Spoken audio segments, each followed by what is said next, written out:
快乐不整虚的，咱的评价都是真的。感谢帮我们发现好去处的大众点评冠名播出。番茄是个宝，茄皇错不了。感谢约1颗阳光番茄在里面的茄皇联合赞助播出。颜值7克，鲜满10分。感谢颜值下降但鲜味爆表的海天博颜特约赞助播出。可口可乐益生元汽水，快乐不卡顿。本节目由可口可乐行业赞助播出。乳铁蛋白加乳脂球膜，助力宝宝体质双优。感谢真心守护宝宝成长的美蛋陈蓝针赞助播出。好网络就选中国移动。本节目由指定产品中国移动赞助播出。咔嚓咔嚓，一起脆翻天。本节目由美味酥脆、有料有趣的雀巢脆脆鲨赞助播出。一场仅朋友可见的线下聚会即将开启，打开效果小程序即可参与限定活动。我们的第一赛段呢叫做双人成型赛，目前赛程已经过半了。那么接下来，我们的演员朋友将继续争夺剩下来的晋级名额。脱口秀界好久没有这种紫微星下凡了，你每天啦啦呼啦啦，你这还懂喜剧啊？只有那些听不到音乐的人，才会觉得跳舞的人是疯子。我要去上海、巴黎、东京、洛杉矶，猜猜少了哪里？年轻人真的很容易刺痛我们，被自己老秃了。即便你拼尽全力成为人上人，抬头发现上面怎么还有顶级和夯？麻了吧没麻呀？麻了吧没麻呀？麻了吧没麻呀？无话可说，很棒啊！西湖啊，我要去看脱口秀。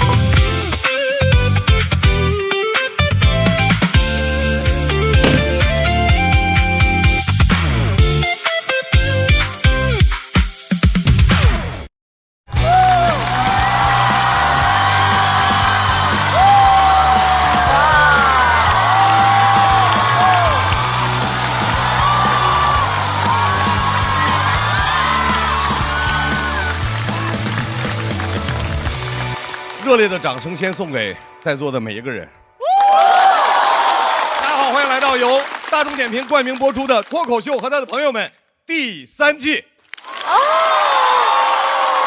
我们来说一下现在的情况啊，我们的第一赛段呢叫做双人成型赛，目前赛程已经过半了。现在来给大家介绍一下我们在这个赛段的规则。双人成型赛2轮 PK 结束之后，如果其中一队2轮全胜，另一队2轮均落败，则胜利队完整保留，小队全员晋级。落败小队将解散，队内选手全部进入待定区。如果2支小队各赢了1轮，那么2支小队都要解散，各自队内票数更高的选手晋级，剩下的1位暂时待定。所有表演结束后，从待定选手中按票数高低补足晋级名额。本赛段共有42个晋级名额，目前我们一共有12名演员晋级了，还有14名演员待定。沙发的区域就是晋级的。晋级的这波又有2在一起的，还有孤零零坐着的一些。2在一起的就说明人家是全队晋级，孤零零的就是他那个队已经被拆散了。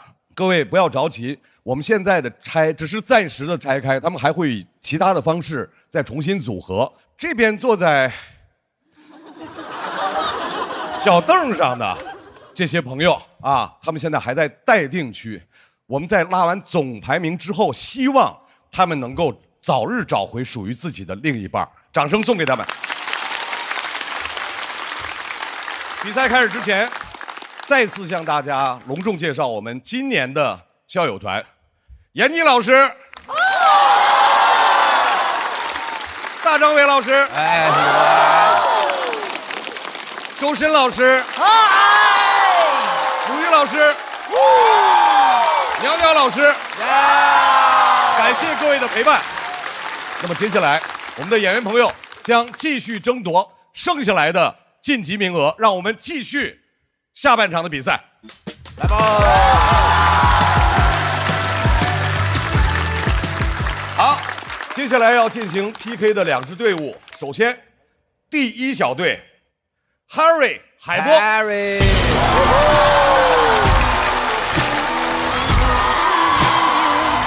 这老外，这老头。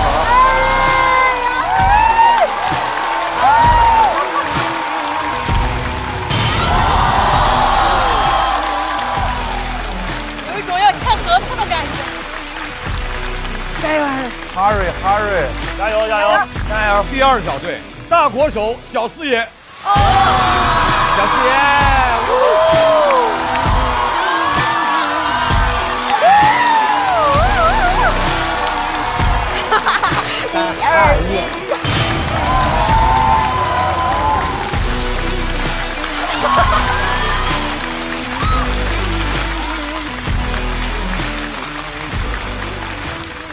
你们两个是怎么组到一起的？看那个简历，我都第一个排除的他。啊？为什么？哦，这个好压力。希望你是一个对脱口秀认真的人。我本来就选择困难，这样咱俩互选。行，他对这个压力比较大。谢总这么努力。现在成功不能发。昨天我都睡觉了，小四爷说要不要聊聊你的稿子，我又从床上爬起来。他好像对自己没有特别高的要求，还是得一针见血的说出来问题。你提供情绪价值是没用的。你现在写歪了第一段。你等一下，那我就把那些信息都加进来哈，我都写了的。你重新码一个。重新。这个要写出来啊，这个要体现在第一段。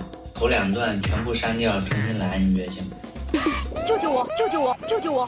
你刚刚问那个形容你的队友是最什么什么，我说是最严厉的队友。啊，哪里严厉？你觉得有效果，但是我听了，这个只是一个小梗，这个不叫效果。观众能听到后面是因为观众人好。本来观众早就应该失去耐心了。我觉得你前2天没有说这个，你就是现在想说。我这么说你焦虑吗？不焦虑，只要你能帮我改出来。我昨天我跟他说，我说你可以更好。对，这种严厉我也挺受益的，巴不得就是有一个免费的老师来带我，手把手教我，我就学吧我。哎，我也没有那么说教啊。给你们队伍起一个名字，你们会起吗？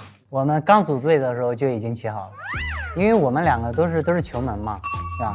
所以我们的组合名字就叫老穷风，有老前锋就应该有老穷风。行，这是老穷风，这是行的。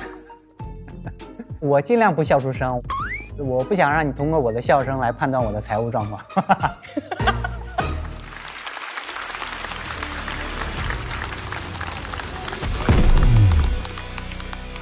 首先要上场的这位也是我们节目的老朋友了，掌声欢迎 Harry。大家好，我是 Harry， 你们好吗？再次掌声送给 Harry。如此大只的 Harry， 马上要和他 PK 的，非常娇小，每年都会在这个现场给我们留下来一些哲学思考。我们再看一看今年他又会带来一些什么样的哲学问题。掌声欢迎大国手。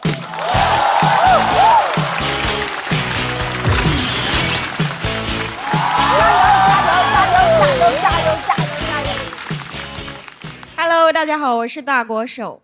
我一直很向往武侠小说里那种自由浪漫的生活。前段时间我就去摩旅了，从成都到云南，很喜欢云南，因为它自由浪漫，不收过路费。想象中摩旅很浪漫，实际上有点狼狈，因为我的车是4手的，油表不准。出发前我就去修，师傅说这是这款车的通病，修不好可以买辆新车，就给我介绍了一款最便宜的2万6。我心想，我出来修个油表，就想让我花2万6。我朋友上次出事修自己，才花了1万3。而且车是突然没油才会熄火出事故，我想我多加油不就行了吗？但没想到一上路我就对油量过度焦虑，为了缓解焦虑，我就频繁加油，频繁到什么程度？一路上根本没有风景如画，只有中石油和中石化。就连朋友的鼓励我都当成提醒，他们说大国手加油，我就真的去加油。有次在加油站，我大喊：“师傅，来给我加满。”结果加油枪刚伸进油箱，就跳枪了，感觉摩托车就嘬了一口。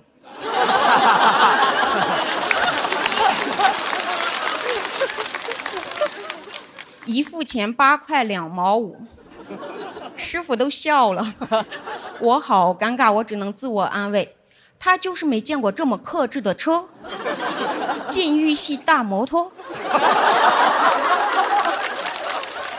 加完油我就比较放松，看青山，看蓝天，看导航，看错了，绕了很远的路，没有一个服务区，我真的好想上厕所。后来我都有点急了，我想如果我站起来骑，车速足够快，风速足够大，是不是旅途的窘迫他就追不上我？是不是到了目的地衣服已经干了？你们知道为什么人一在路上就永远年轻，永远热泪盈眶吗？是给眼睛自由坏了吗？当然不是，是因为身体多出来的水分，它总得有个出口。真的没有任何办法，我就只能硬着头皮往前骑，头皮真的很硬，像是戴了2个头盔。骑到最后我都开始怀疑自由到底是什么？是不是一个人的自由它就是限量的？你在家觉得束缚你憋不住，你出去自由你就得憋得住。哲学上经常讨论精神能不能超越肉体，我一直以为可以，结果发现身体根本不同意。一个人要想走得远，膀胱得空，油箱得满。不过虽然理论如此，实际第4天我哪儿都没去，因为停车没停好，车倒了，我就去抬车，腰闪了。我就在酒店躺了1天，非常后悔，再也不想自由了。我希望有人能把我的自由偷走，把我车偷走。那天晚上我都没锁车。休息了1天之后，我又忍着腰痛继续出发了。这时候我就明白，为什么人能坚持做完一件很难的事情，是因为热爱吗？当然不是，是因为往前骑只用200公里，返回去1100。最后终于骑到了，我觉得自己好厉害呀！1300公里骑了整整5天，一般人都骑2天。反正我也骑到了嘛，我就很开心的在朋友家玩了10天。回去的路上我就在那儿算这趟旅程一共花了多少钱，一路上加油、吃饭、住宿1500，坐飞机1500。对，我坐飞机回去的。摩托车托运1800。我好心痛啊，但我必须得坐飞机，因为我得尽快回成都。我在成都有医保，我得赶紧回去看看我的腰。一路走来虽然狼狈，但那几天我发朋友圈都是永远年轻，永远奔向自由，下一站。这么发朋友圈是因为我装吗？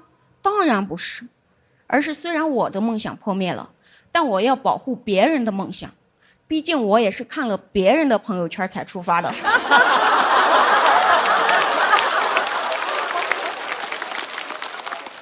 刚发完朋友圈，成都的朋友就给我发消息，我好羡慕你呀，你好自由，我也想去摩旅。我说去，现在就去。什么没有车没关系，现在马上你来云南，骑我的车去摩旅，去成都。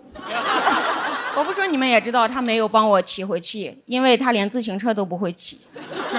摩旅精神就是这么吸引人，我要把摩旅精神传承下去。什么是摩旅精神？就是对自由的向往，听起来很抽象，实际很具体，就是2手车转让。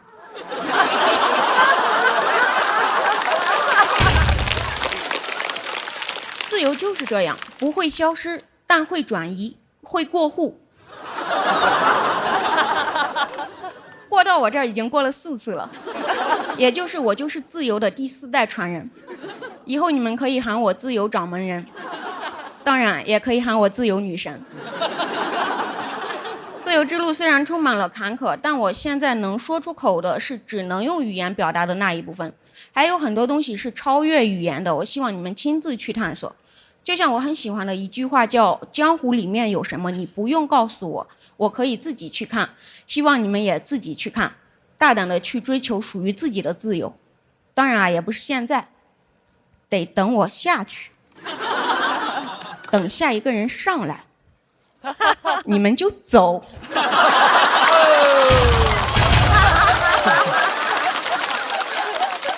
去吧，去自由。当然一定要记得出发前少喝水。谢谢大家，我是大国手。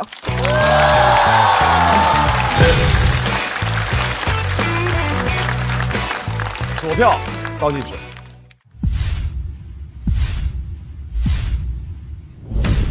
再次掌声送给大国手。哇，大国手还是那么稳稳的厉害。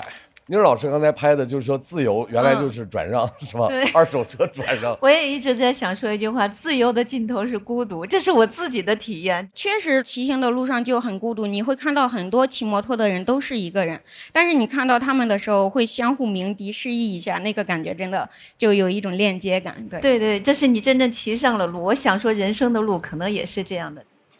而且刚才那个张绍刚老师那儿。深深的赞同你一句话，就是说你的自由来自于别人朋友圈那个，是不是？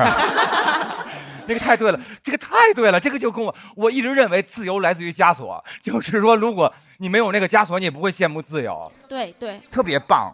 我就很喜欢这样的出发的那个点，就非常的有共鸣，而且大国手他每次的比喻，他能够让我非常迅速的就接触到那个味儿。哎呦，嘿，怎么回事？怎么了？谁踩着你了？怎么？哎，我作为一个歌手怎么破音了？怎么回事？我就说你的比喻的那个特别的对，是啊，谢谢。我觉得有很多像大国手这样的人，会看到他们的存在，就我们是以不同的方式生活着。可能你看我，你会觉得奇特；我看你也会奇特。我们彼此存在，就告诉对方，如果你不行，人生还有另外一种可能性。多元性，我会觉得很美。像鲁豫老师就是工作上的成就，我肯定也是有所期待的，但是我可能生活就选择了另一条路，但我看到有人在延伸那条路走得那么好，我就感觉很幸福。大国手这么嬉皮士一样的生活方式，把一般的脱口秀演员都衬托得过于主流了。就我原来以为我们很多元呢，对，后来发现还可以有更自由的生活方式。对。本来之前我就在思考就是意义问题嘛，然后我骑车的时候我在想，就是那摩旅它有什么意义？最后我收获的答案就是它就是没有意义的。但是你看到那些景色，然后你骑着摩托车走在两个山之间的大桥上，风从你身边就是呼啸而过的时候，你就是在用你的肉身去走这段路，有一种丈量感，就天地之间只有你一个人，你就会觉得这整个的天地都属于你自己，你掌控了，或者说驾驭了。我觉得是获得了狼狈的自由，但是狼狈的自由它其实也是一种自由。来 Harry 站到大国手的身边，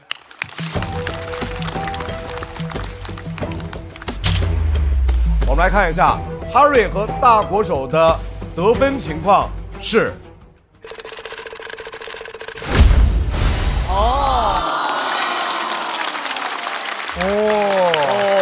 差距很小。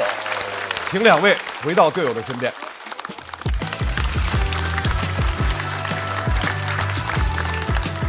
马上要上场的 Harry 的队友，对于我们来说也是一位新朋友，掌声欢迎海波。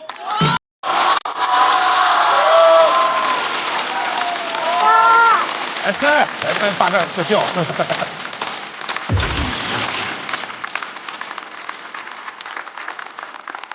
哎呀，我是海波，我是2个孩子的爸爸，不是孩子的爷爷。想拍。当爸爸这几年，我最大的感受就是，我现在特别像是家里的厨余垃圾桶。我每天吃的东西都是一些厨余垃圾。我吃的东西特别简单，要么就是我家老大吃剩下的1口米饭，真的是1口，不多也不少，每次都是1口。好像他每次盛饭的时候都是这样盛的，先把自己能吃完的盛到碗里面，再用嘴巴去锅里面量一口，吐到碗里面，对自己说这一口一会儿留给爸爸吃。要么就是老二吃剩下的几根面条，我也不知道是几根，被他搅得太碎了。要么就是我老婆，哎，冰箱里有个蛋糕你吃了吧，都过期了。孩子非要买，买了又不吃，我尝了一口，难吃死了。你去吃完吧，我就本能的吃完了。说实话，那个蛋糕不难吃，我吃过难吃的蛋糕，不是他买的蛋糕，是他跟小某书上学着做的蛋糕。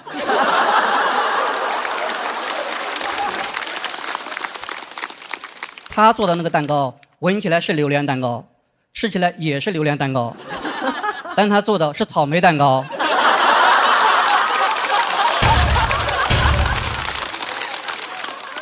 陪孩子出去吃饭，我从来都不点吃的，但是每次我都能吃饱。明明是他们两个点了他们两个要吃的，结果我们3个都吃饱了，还没吃完。吃饭之前他们还问我，爸爸今天你想吃什么？我说你没剩什么我就想吃什么。爸爸你怎么什么都喜欢吃？因为你们什么都喜欢剩。我那么感动啊！我也觉得好幸福啊。这几年我吃的最多的套餐就是儿童套餐，我当儿童的时候都没吃那么多，吃到我现在都有点返老还童了。你看我现在长得是不是有点鹤发童颜的意思？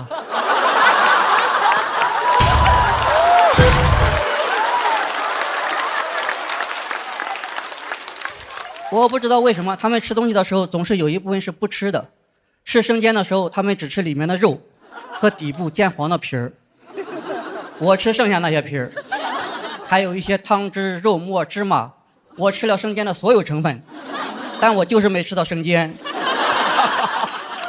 吃披萨的时候他们从来都不吃最外面那一圈，他们2个吃披萨，我跟着他们吃披萨的周长。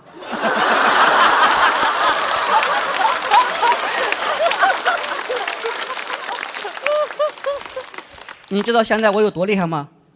我回家把他们剩的披萨吃完，我能在肚子里面算出来这是几寸的披萨。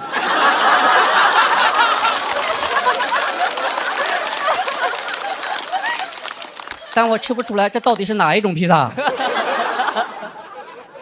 我还不想浪费那些零食或者饮料，我知道我的父母更不舍得浪费，但我不想让他们吃。他们吃了一辈子苦，我也不让他们吃甜的。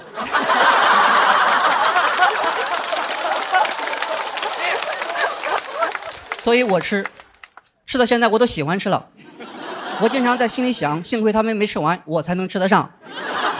有时候我问他们这些剩的你们还吃不吃，他们说吃，我很失望。我不该问他们，我该直接吃。家里那些带果粒的酸奶饮料，他们把酸奶喝了，把果粒留下了。你很难评判那个果粒它脏还是不脏。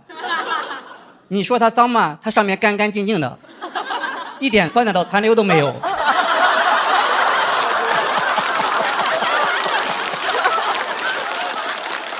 你说它不脏吗？它上面一点酸奶的残留都没有。他们平时喜欢吃的一个零食，形状是个小蘑菇，上面蘑菇头是巧克力，下面是饼干，它是一个巧克力饼干，我管它叫饼干。这指桌头啊！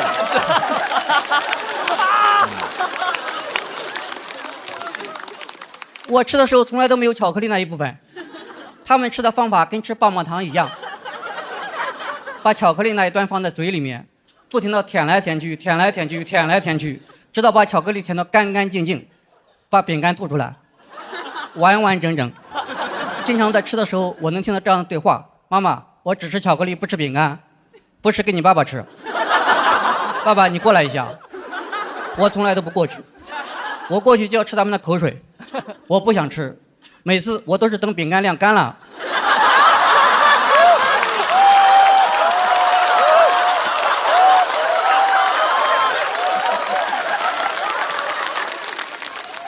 那样吃起来更脆一点。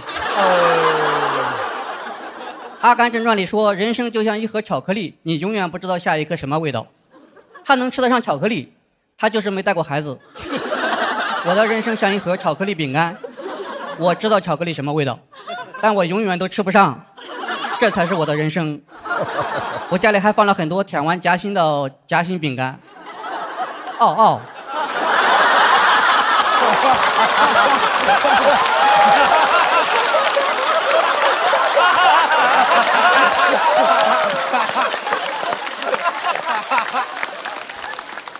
我吃的时候也没有中间那个粒，好在那些喝完酸奶剩的果粒正好有多的粒。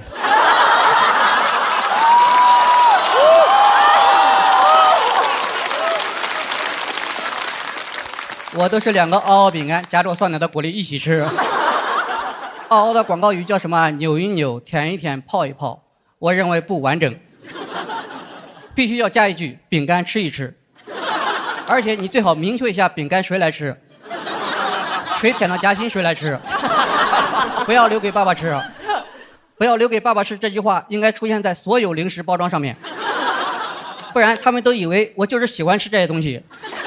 这样下去，很多年之后，等我老了，过生日那一天，他们会给我做一个大大的蛋糕，最上面一层巧克力饼干，没有巧克力；最下面一层嗷嗷饼干，中间夹心是果粒。我拿一个饼干放在嘴里面，一边吃一边回忆，真好，还是你们小时候的味道。好，谢谢大家，我是海波。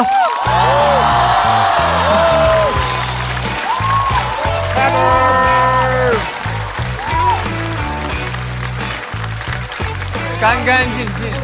对。锁票倒计时。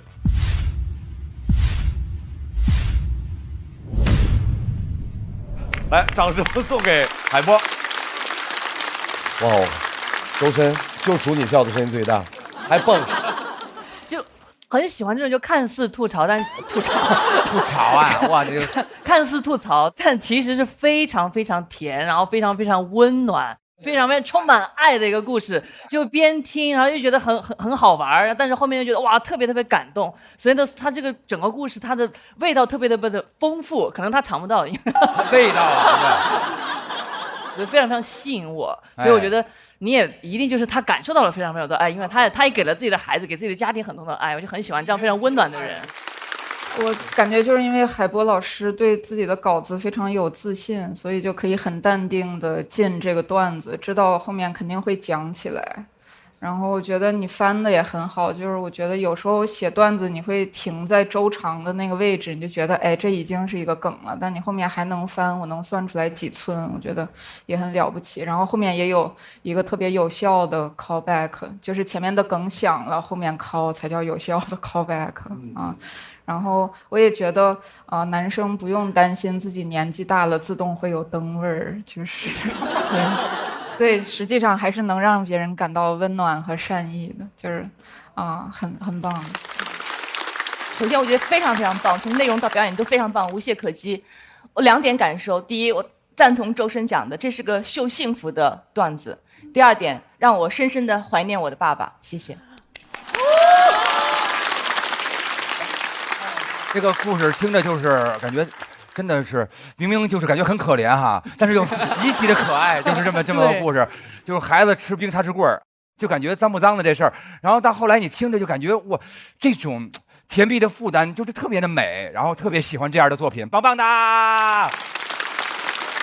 其实我没有感觉到很幸福或者很甜，对我每个人的感受不一样。但是我真正听到的是，就是酸辣苦，就是我们人生的这很多的味道。你说你真的是感觉很甜很幸福吗？我觉得也不是吧。你也有一种无奈，你也有很多的这种东西。因为我现在也在家照顾老人，就是他们吃了一辈子苦，现在他们还不能吃甜的。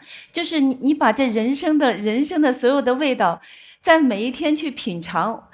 所以这个是让我觉得非常就是我非常觉得很让我就是动容吧，我可以这么说。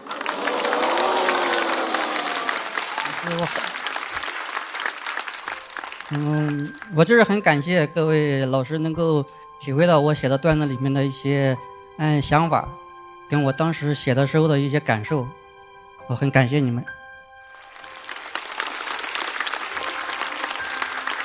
这么深情吗？怎么回事？海波说脱口秀说了多久了？我做10年了。10年了啊！哇！哇，那我觉得就更厉害了，因为他说了10年嘛，很长，但是他没有给我一种我要给你说脱口秀喽，就那种就是比如说，哎，我要唱歌来震慑你了的那种，就是刻意的劲儿。我要给你来说脱口秀了，谁有这种感觉？我没有这感觉，谁有这种感觉？我有。海波现在也是俱乐部的主理人。对，您的那个俱乐部叫在苏州莱塞喜剧。哦。海波现在这个莱塞俱乐部怎么样经营呢？我之所以出来演，就是因为不怎么样了。别呀！咱不要比那个，不比伟大呢。你比小块总强点吧？比不了。比不了。哎，对，就是10年前我就开始做脱口秀了。那时候我是花钱，然后需要找场地、找观众。后来我就做了脱口秀剧场，现在也是花钱。以前花钱讲脱口秀，现在花钱贴补剧场。那你的钱从哪儿来呢？因为我还有个工作。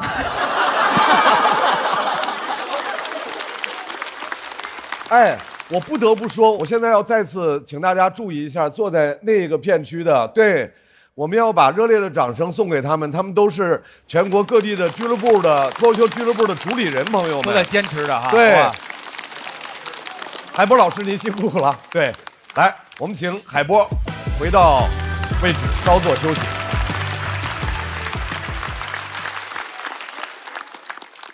就是闫妮老师在点评我段子的时候，他说的非常的精准，就是说到了我的心坎里面。因为当时我在创作这个段子结尾的时候，我那时候眼睛也有点湿润，就是因为我想到了我的父母，也想到了我的孩子，也想到了他们人生的酸甜苦辣。就是我最后那一句就是在说，可能孩子想念妈妈的味道，但是如果你成了妈妈或者成了父亲，你也会想念孩子的味道，想让他像小孩子一样过无忧无虑的生活。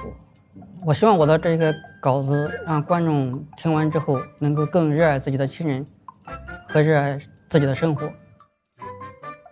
下面要出场的这位朋友，加油！是去年最为亮眼的新人之一，掌声欢迎小四爷。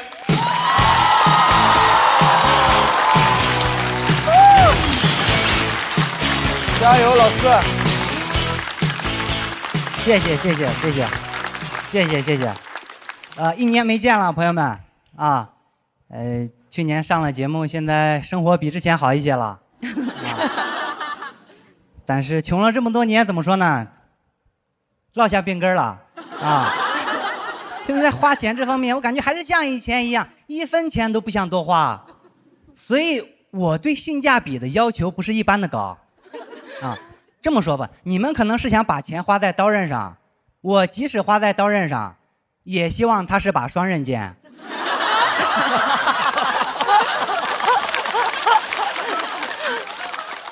我要是不小心把钱花在刀背上，我就会把刀刃放在脖子上。而且我觉得钱怎么赚的就应该怎么花，我辛辛苦苦赚的钱就应该辛辛苦苦花，对吗？但是追求性价比的路困难重重，你们也知道，商家会想很多套路多赚我们的钱。就拿买抽纸来说吧，他们经常给我们出一些数学应用题，90抽24包的跟110抽18包的。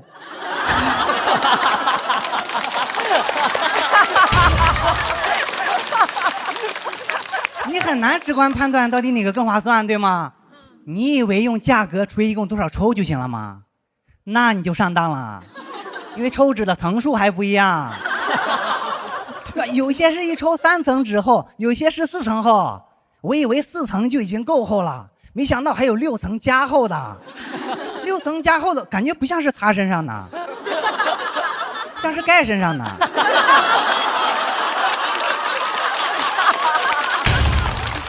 太有生活。我得算出来1层纸多少钱，你以为这样就够了吗？那你又上当了。哎，我那天看到同品牌的抽纸啊，一个是一包110抽，一个是120抽，价格居然一样。哎，这肯定有猫腻啊！我仔细翻看商品详情页，终于发现了，宽度窄了6毫米。哇，这日子过的，他就故意找茬的，回来就是去超市里。我很无语，原来抽纸也是分大小尺码的，他们会把抽纸分成 S、M、L 3个尺码。但你要说人的身高体重不一样，衣服分尺码我能理解，但抽纸啊，大家嘴差距这么大吗？国家标准并没有规定这3个尺码到底是多大，他们自己乱分，很烦，乱到什么程度？我看到有些品牌的 M 码还不如另一个品牌的 S 码大。我问客服为什么，客服的回答一点都不内耗，他说咱只跟自己比。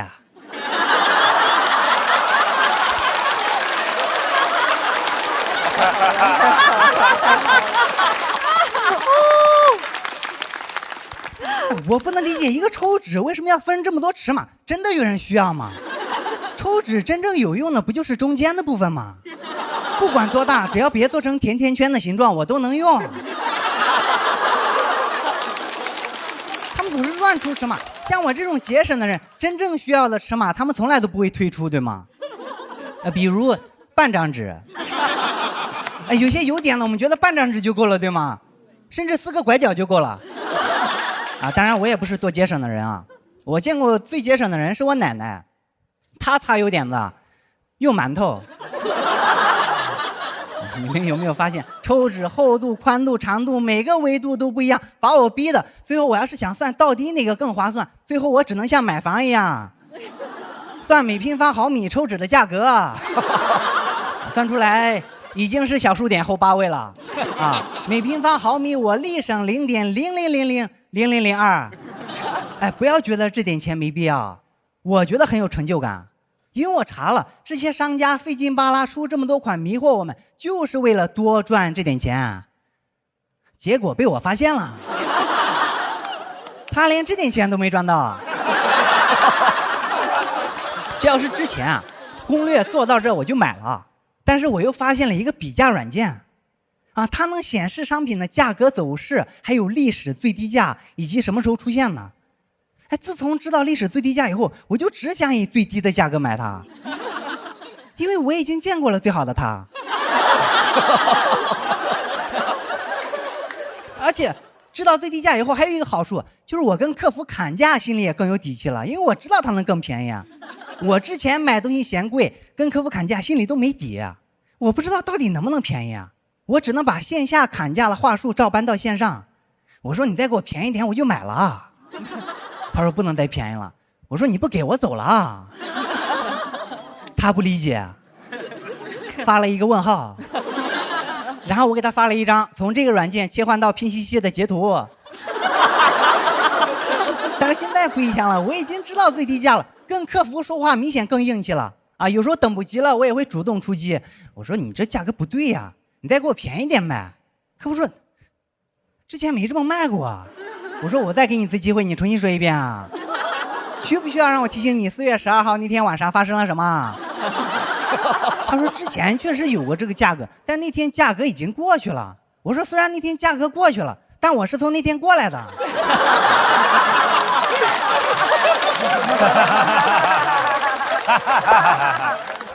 买东西我还会碰到这样一种情况，就是一个商品它的历史最低价经常出现，经常出现的历史最低价，那能算是历史最低价吗？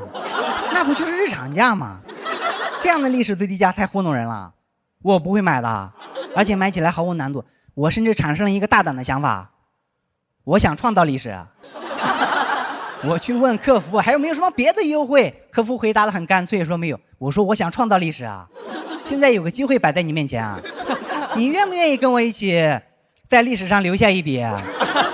他说什么一笔啊？我说穷的一笔。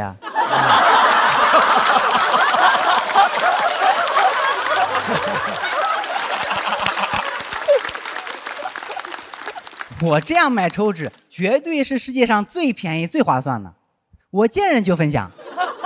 前2天有个演员跟我说，他说你这个方法我用不上啊，因为我是某某平台的会员，我可以每天都只花1分钱就领到一包纸。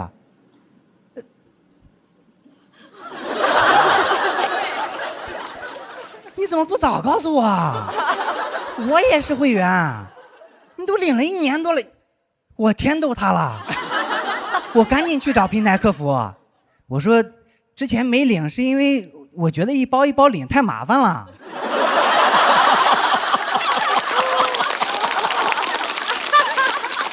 你一次性全都补发给我吧。客服拒绝了我彻底疯了，我开始恨那个演员。我说谁让你告诉我的？你家是不是有很多纸啊？你还给我。讲到这，感谢各位，感谢。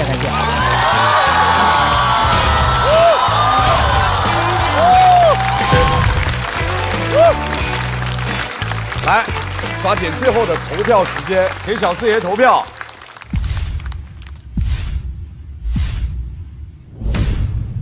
掌声送给小四爷。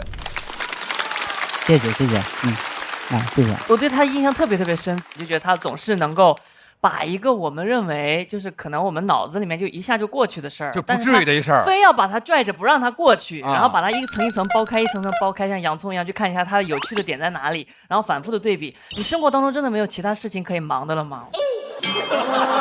其实是这样的，就是买东西的时候。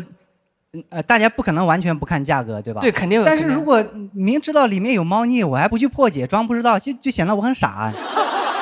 其实抽纸它是一种消耗品嘛，就是如果我认准了这个东西，其实我后面就会一直买它。当然我也会不定期的抽查，我看它到底是不是最划算的。它也会在慢慢涨。某种程度上又能够成为自己的创作的来源，然后某种程度上也算生活的小乐趣吧，算吗？对，算嘛。其实性价比这种事儿，平时大家都会有。而且四爷，我觉得咱们这段播出了之后，会有抽纸厂家找你代言。大家会觉得他的那个厂家非常的性价比。各位现场的朋友，觉得我说的有道理吗？如果咱们这样啊，我现在跟那个抽纸的厂家说一下啊，如果找四爷做代言是这样，麻烦你们真的把价格打到最低，为了小四爷自己的名声。四爷严选，宁老师，我就觉得你的名字叫四爷，就是你四爷，就感觉你这个人就是像个韩人一样。阔少对，小阔少啊。虽然可能名字是四爷，但是我也愿意做一些与民同乐的事。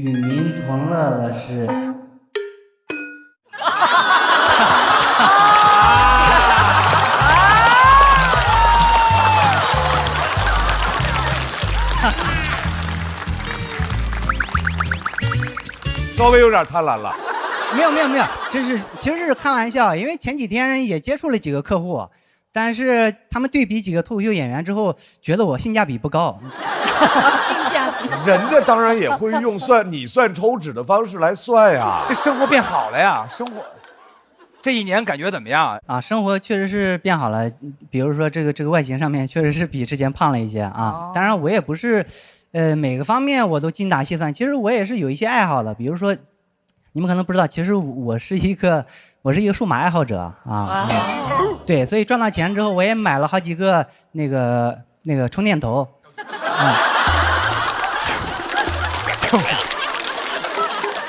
他在耍我们，被耍了。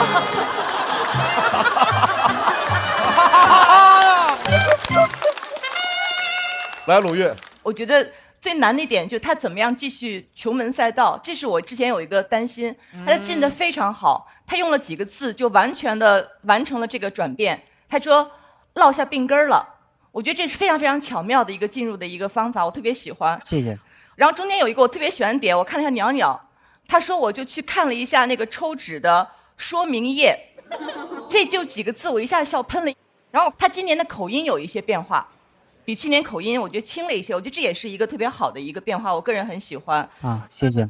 然后最后我就觉得你的结束太突然了，我还准备再有几番呢，然后它就一下就结束。我不知道是因为可能这个时长你做了一个重新调整，还是这一段确实有点长，大概8、9分钟。如果后面我再讲一些我的想法，那可能就有点太长了。我是注意到，就你前面讲抽脂那个地方有2番，大家现场是稍微沉了一点点的。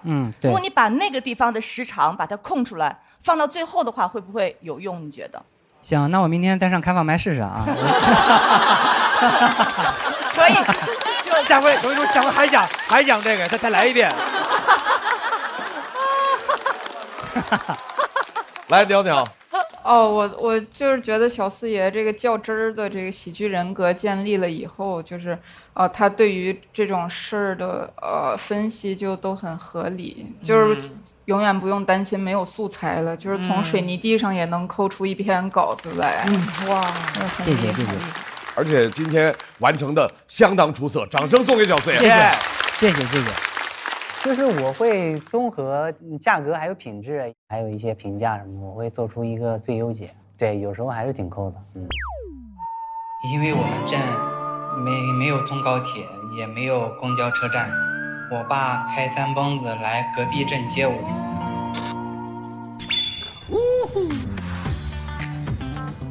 来啦，我导航不贵，也就1顿饭的钱，驶入新路线，这条更顺。放心，我一直在用心规划导航。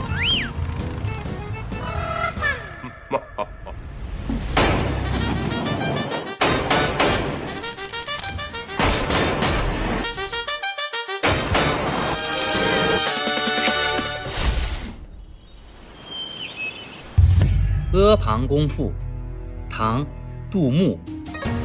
5步1楼，10步1阁。Hello， 啊，稍微参观一下我家啊。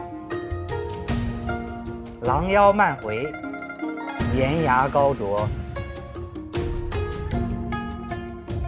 长桥卧波，蔚云合龙，各报地势，勾心斗角。在不上学的年纪住上了学区房。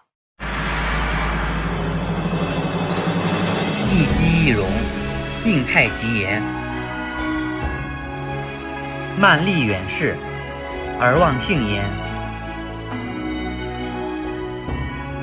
盘盘焉，圈圈焉，蜂房水窝，处不知其几千万落。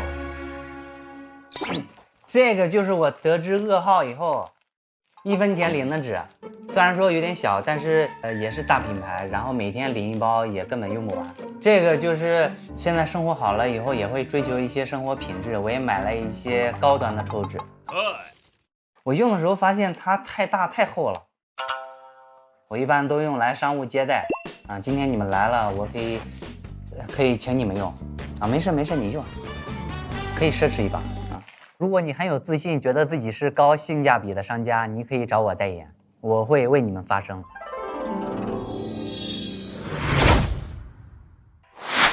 来吧，几位好朋友，2组的1v1结束了。海波和小四爷这2个非常难选。海波这个战都很精彩，都进吧。那么海波和小四爷在他们的表演结束之后得到的观众投票是。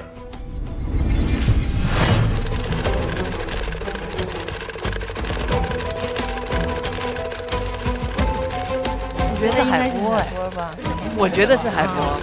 啊，真的吗？我觉得小四爷能赢。海波这个，我觉得我应该很高。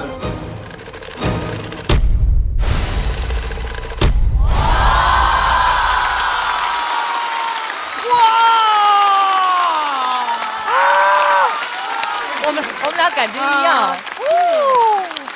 哇！爸爸赢了，爸爸赢了！哇哦！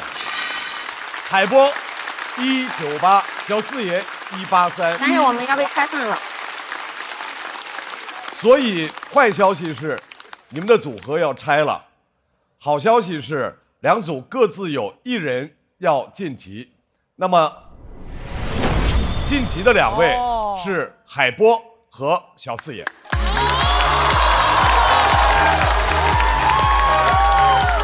哈瑞和大国手进入到待定席。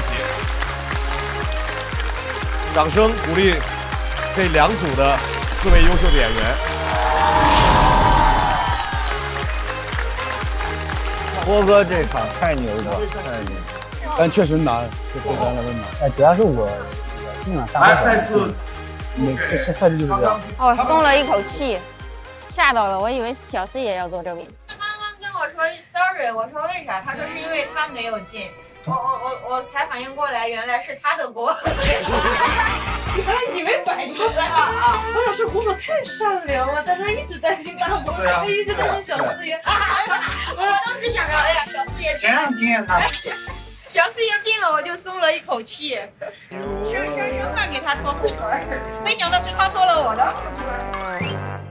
马上，我们又到了新的一组要上场的时候，第2轮的 PK 关系，第一支小队，掌声有请，粽子菜菜。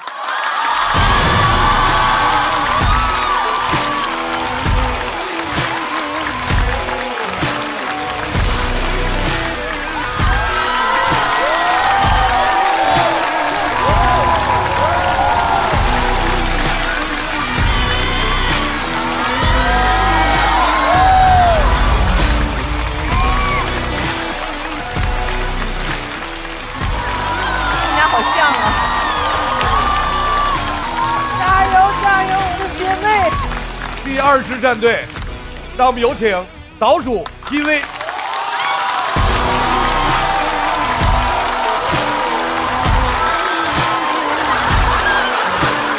刚才这是甜美，这是傻逼。穿上拖鞋下来了。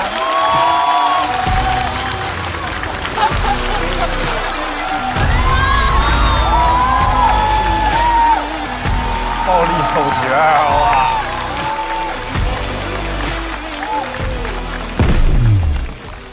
在这2组的 PK 关系当中，首先要上场的是一位新人演员，掌声欢迎粽子。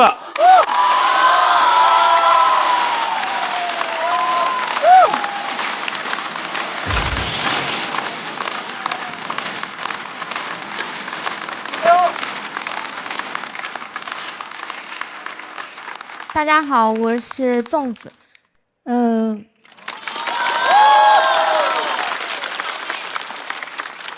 我是一个山西人，我爸以前是一个煤老板，现在是一个山西人。1997年，山西全省煤矿数量高达1万余座，我爸春风得意。赚到钱之后，就开始给家里换东西，换车，换房，换老婆。我爸觉得在外面应酬，找个年轻漂亮的，有面子。山西人就是这样，好面。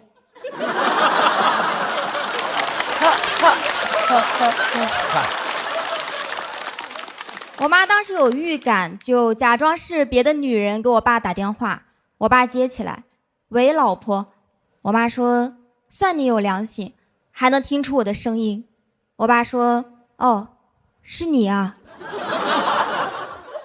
当时爸妈很忙，就把我放到我姑姑的单位里，是一个歌厅。大家不要误会，我们家歌厅是正规的。在那儿长大，严重影响了我的身高，因为长个子需要晒太阳，但我长大的地方有点见不得光。我当时一放学就会去歌厅里写作业，在那个环境里，我知识都学杂了，歌声、笑声、划拳声，声声入耳。红酒、洋酒、葡萄酒，99乘法表。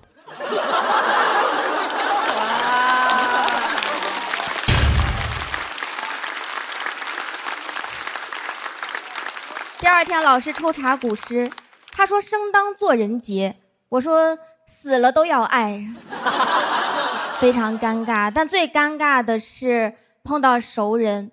我们那个城市非常小，我有一次在歌厅就碰到了班主任，当时我们2个都愣了。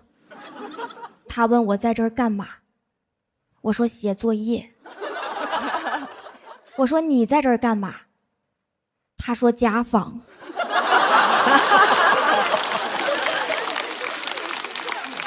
那是我见过最敬业的老师，家访了一整晚，走的时候嗓子都哑了。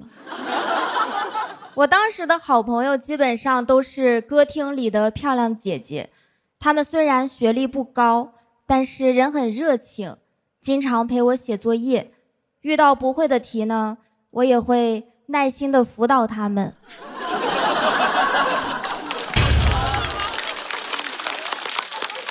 我要是写完作业，他们还会教我玩游戏，我学的也很快。第二天上课，老师问6乘以6等于几，我说开了。老师很生气，把我叫到办公室，要检查我作业。我说忘在歌厅了。老师更生气了，让我叫家长。我说家长也在歌厅。当时整个办公室只有班主任相信我，但他又不敢说。他沉默了一会儿，说这样吧，下周我去做个家访。我在歌厅里最好的朋友是芳芳姐，她的工作呢是陪客人唱歌，但她真正想当的其实是歌星。经常有人笑话她，哪个歌星天天陪别人唱歌呀？曾毅吗？为什么？而且他唱歌也不好听。小时候其实我不理解，像芳芳姐唱歌难听也可以当歌星吗？最近我理解了。我很喜欢芳芳姐，她对我很好，可以说她是一天一天贴近我的心。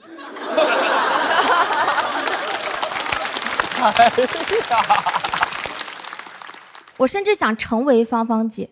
学校不让谈恋爱，不让染发，不让打耳洞，简单来说就是不让我成为芳芳。但我觉得这个工作很风光，每天都可以穿着漂亮的裙子在台上唱歌，像迪士尼里的公主一样。我写作文，我的理想是当公主，像芳芳姐一样。芳芳姐看完之后赶紧教育我，她说虽然一晚上就能赚很多，但只能做几年，30岁就退休了。我更想当了。芳芳姐说，姐希望你能出淤泥而不染。我说姐，这啥意思呀？芳芳姐说，你长大了就知道了。李白说的。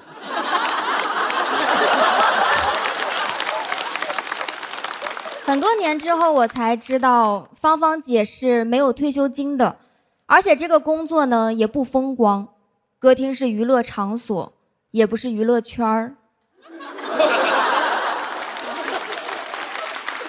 听了芳芳的话，我就继续看书，但看着看着也会怀疑读书的意义。歌厅的装修非常浮夸，金碧辉煌，在秃头叔叔的反射下更加闪亮。包厢里每天有多少叔叔，就有多少灯球。老师说书中自有黄金屋，我一抬头发现自己就在黄金屋，黄金屋里全是书。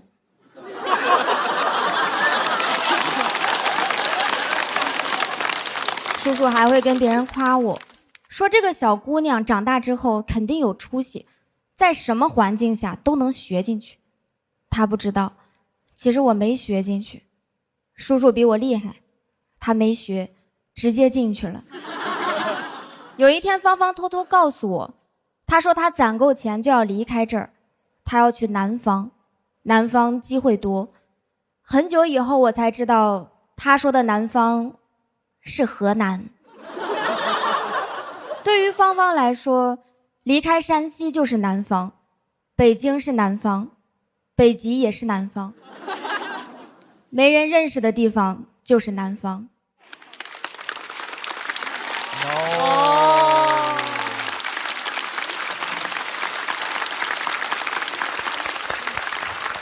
哦。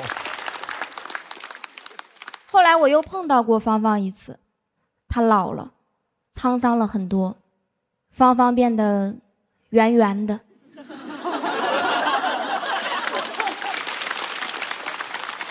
我差点认不出他，但他还是一眼认出了我，因为我和5年级的时候一样高。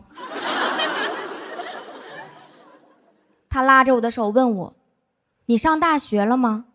我说：“读研2了。”他叹了口气，说：“哎，你还是得上大学呀。”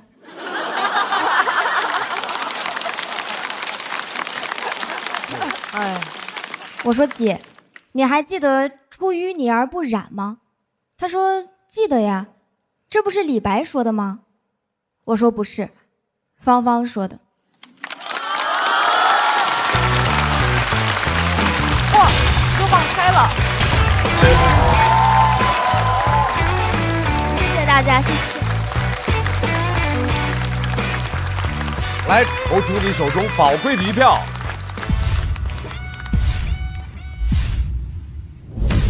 再次掌声送给仲宇。哇哦，一个文艺电影。是啊，我刚才都忘了拍了，因为我一直跟着芳芳，像你说的，我在看一场电影，然后就有很多贾樟柯的那种瞬间，你知道吗？站台、小舞，然后任逍遥、江湖儿女，就是所有那些人物，什么胡梅梅、巧巧，你会发现哦。就那样的女性，她其实就是像一个电影一样，你看到个体的成长，然后能够想到这个人他经历过那10年、20年的社会的变迁，完全有画面感。我觉得就是因为确实这种题材，像我们听的时候就开始有点不太敢笑哈，这种感觉。再琢磨，再看看。对，但是其实又非常有力量，就是感觉你无论生活在一个什么样的一个生活环境里头，最终怎么活自个儿选，就是这种感觉啊。所以我觉得这一点就值得我拍这个灯，非常棒。谢谢谢谢。我就觉得他的文本很厉害啊，就是我觉得如果是把它当一个散文啊，或者是当一个文章去看，我觉得可能我们自己会脑补出很多情节，去帮我们去丰富它所有的环境啊，或者是所有的情节，可能会帮助很多。就是因为最后这个故事，就是你把芳芳介绍给我们之后，就非常非常的鲜活，所以最后整个故事结束之后，就是会忍不住的然后你的情感的浓度非常非常强，所以我就一定也会拍这个灯。对，就谢谢你把芳芳介绍给我。谢谢对方，谢谢。我讲的是一个女人和一个女孩的故事，但是我刚刚突然意识到，她那个时候其实也只是一个女孩，这其实是2个女孩的故事。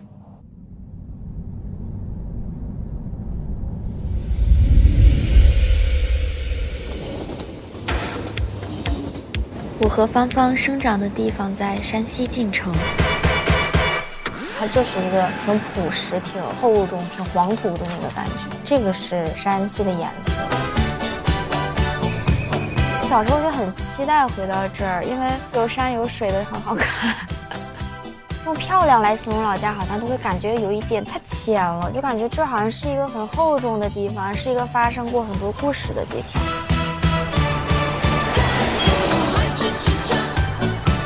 然后很神奇，就是我跟芳芳最后一次见面的时候也是在这儿，就是回到故事发生的地方。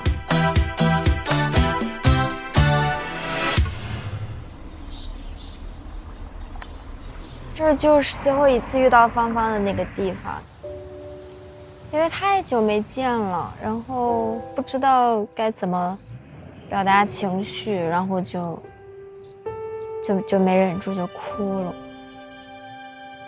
然后他也哭了。他变胖了，然后就是他年轻的时候，他头发是那种大波浪，然后就是放在这边，涂那种颜色比较艳丽的口红。然后我上次见他的时候，他头发也没怎么收拾，他头发就是在后面这样扎了一下。就是你知道他还是那个人，但是有一些岁月的痕迹了。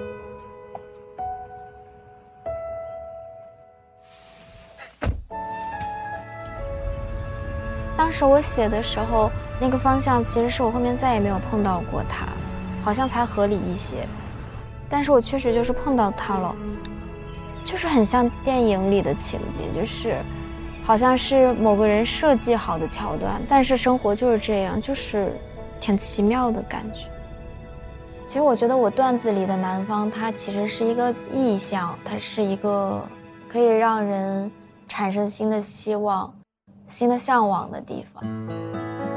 当你很年轻的时候，你会觉得很多瞬间没有那么重要，也不会觉得眼前的人有多么重要，这些街道有什么特别的。但我这次这么仔细的看这个地方，我就发现，当你愿意仔细的去看一个地方或者一个人的时候，可能就代表你要离开这儿了。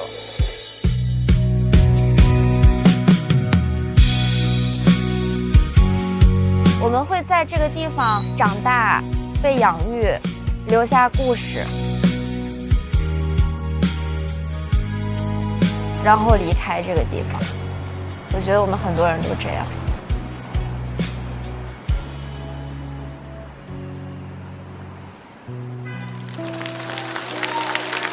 粽子的表演非常独特，其次文本，故事性非常强，代入感非常强。虽然我手里没有灯，我是一个不配拥有灯的人，但是我非常喜欢。哦，谢谢小老师，掌声送给粽子，谢谢，谢谢。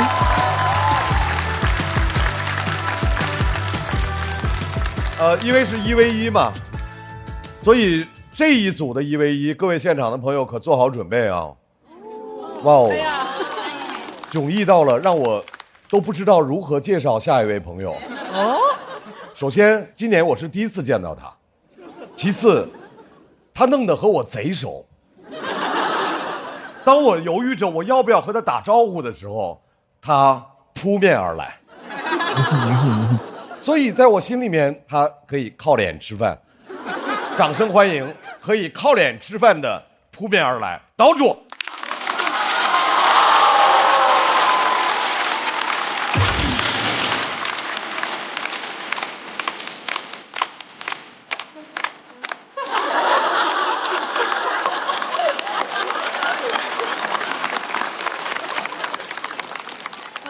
脱口秀就这么简单。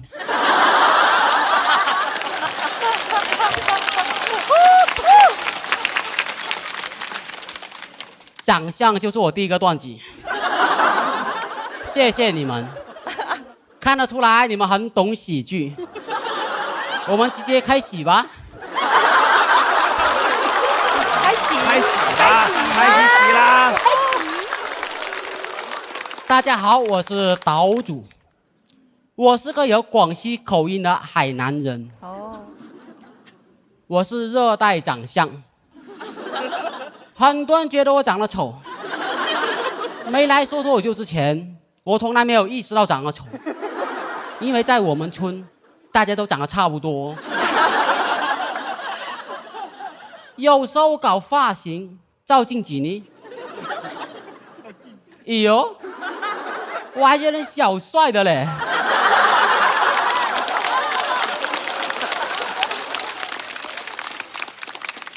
有点像5条人科。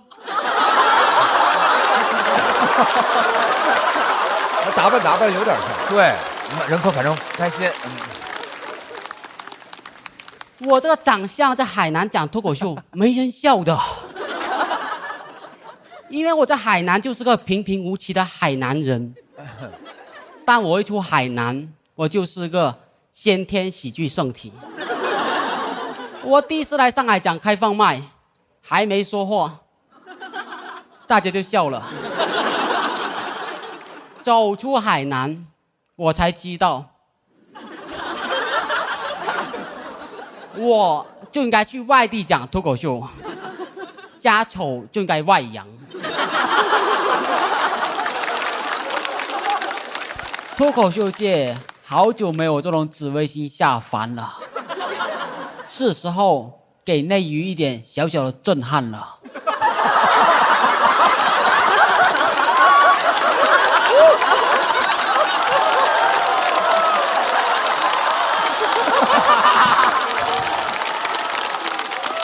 有人说岛主是智胜哥哥和广智哥哥合体，我说原来广岛之恋的岛是我呀。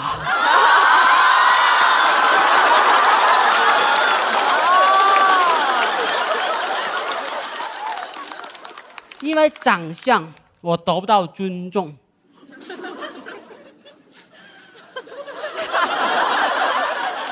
有观众发 rap， 观众说我是偷电动车人呐、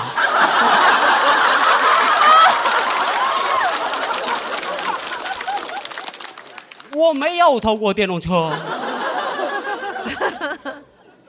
但我的长相很难让人相信我合法拥有一辆电动车。我说我没有偷过电动车，他们说你偷是电瓶。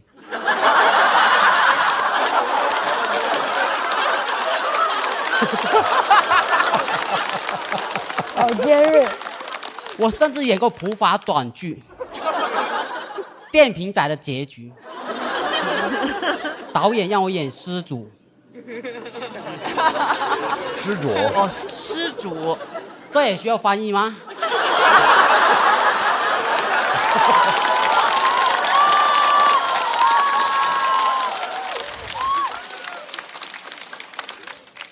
失主就是丢失电瓶的主人。没戏没戏，节目播出会有字幕的。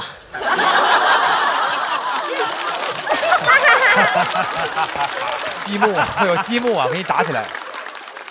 这个导演真的很懂喜剧和悬疑。观众看完我的短剧之后，都觉得是我偷了自己的电动车。我这长相真的经常得不到尊重。我去机场，不小心走到贵宾安检通道，工作人员只看了我一眼，先生，经常在那一边，他都没有看见我的机票啊，怎么怕我透视眼，然后看透我是个穷人，穷人也是我们海南人的简称。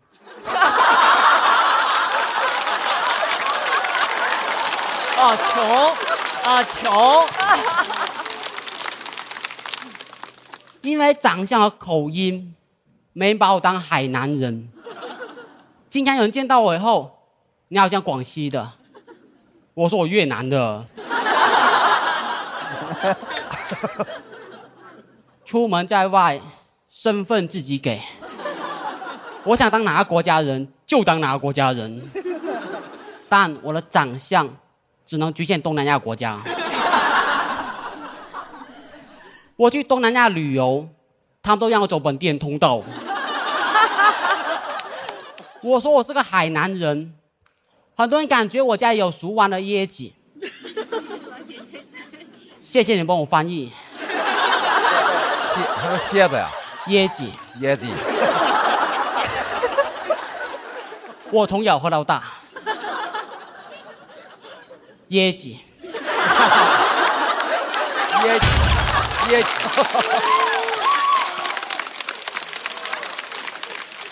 喝多了就长我这样。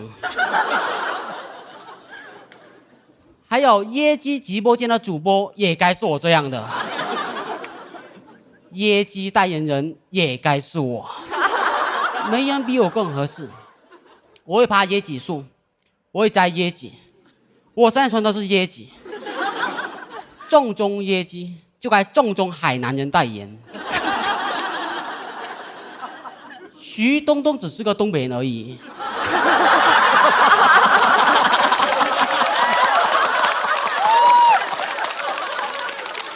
东北人不止抢走我们海南三亚。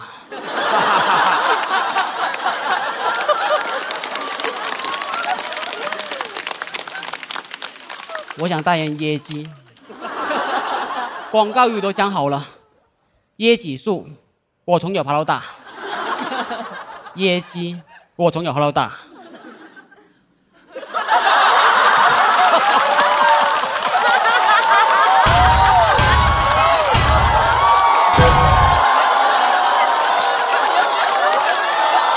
他一上来就摆这个就武装了。来了。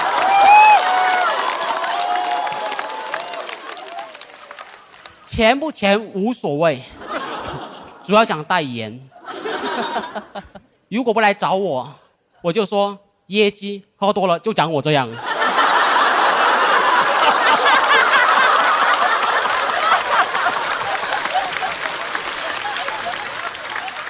我身上穿的衣服叫做海南岛服。我每天都穿，他们都以为这是我的皮肤，他们还担心我呢。岛主，你这衣服只能是夏天限定，你冬天在上海穿什么呀？我的冬天谁要住你们上海啊？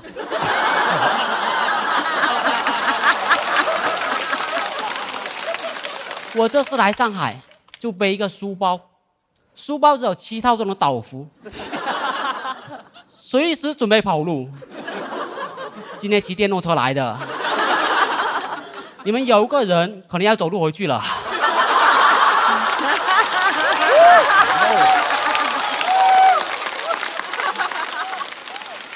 丢丢丢丢，谢谢你们，我是岛主。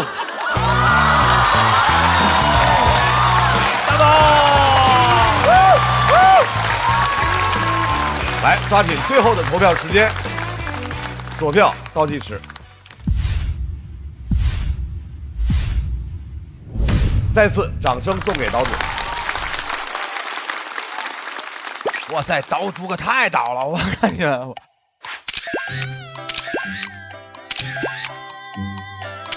哎呦，我还觉得小帅的嘞。岛味儿这么足啊！哇，就是这个岛主也是因为就是老穿岛服，这整个岛这个来的吗？就是这个名字起的。对对，是的，是的。哇，其实海南岛服咱们海南本地人不穿的。岛主这个名字本身也是，我用什么语言来跟人沟通啊？你正寒冬喜剧啊！哇塞，岛和岛非常岛，哇，这岛德经，哇，这了不起！哎呦，你真的是带了7套来的？对，带了7套，主要是便宜嘛，这套25块钱。啊，就是多买了便宜。对对对。啊，我们这个节目《脱口秀和他的朋友》到了第3季，所有的脱口秀演员们心都野了。啊，小四爷是想要代言抽脂，这上来之后就直接要代言椰汁，而且恐吓别人，说不喝就长我这样。哎，地图也可以的。语音包，语音包。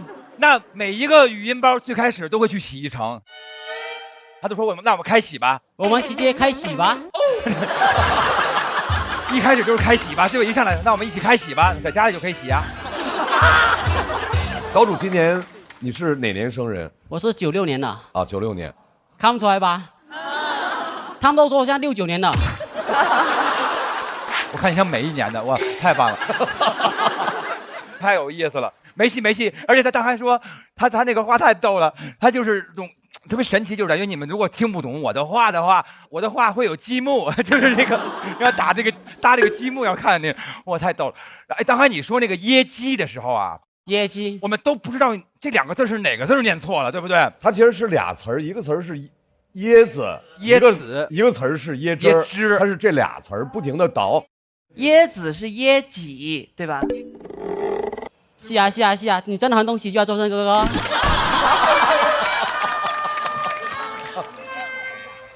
来，鸟鸟拍的是很早的。因为我感觉岛主其实很擅长构建自我形象，比如他今天的服装肯定是你自己选的，对吧？我是整季全人里唯一不用化妆也穿自己喜欢的衣服的演员。那你本身试过别的什么西服或者什么类似别的样的衣服吗？西服什么？西服啊，就是说我这说的是说我很舒服，我很西服啊，然后每天都开洗很舒服啊。那西服啊，我要去看脱口秀。岛主有没有试过像西服这样的造型？可以代言。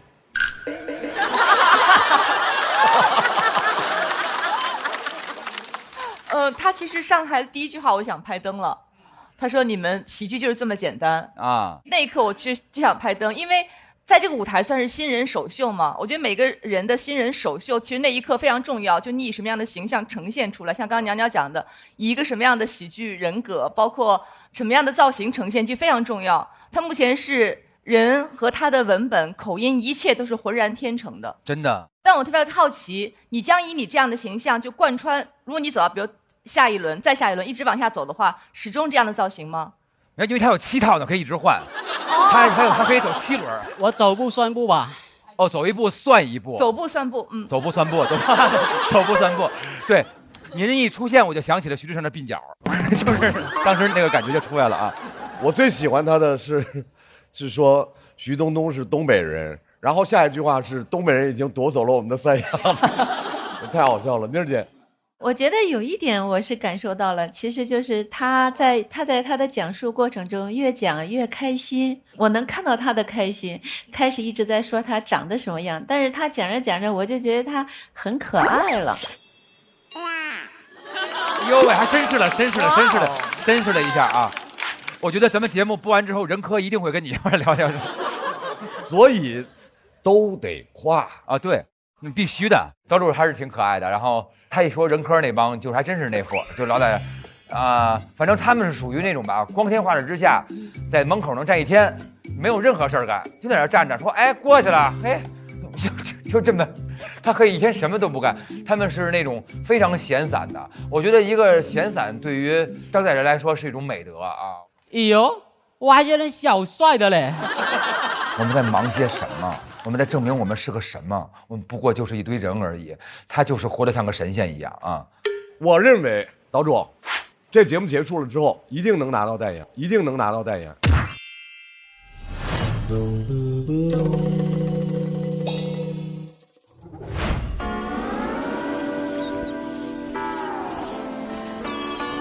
夏天是岛主的季节。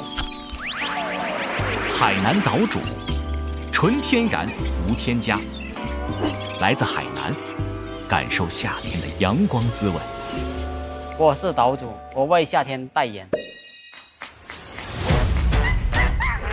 椰树，我从小喝到大；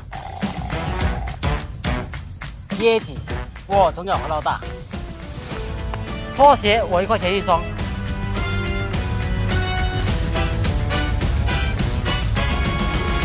岛服，我1点换1套。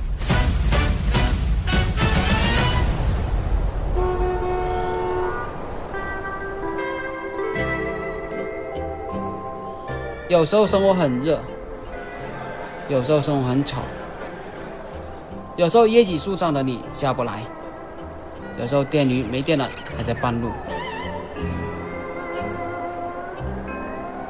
但不管遇到什么事，也不要忘记现在是夏天。海南没有冬天，岛主过夏天。喂，冬天吗？这里没你戏啦。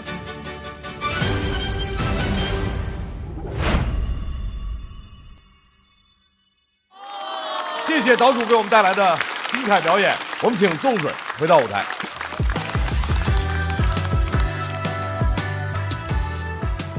好，来，教团的票数没有差别，在现场的观众投票结束之后，粽子和岛主分别得到的票数是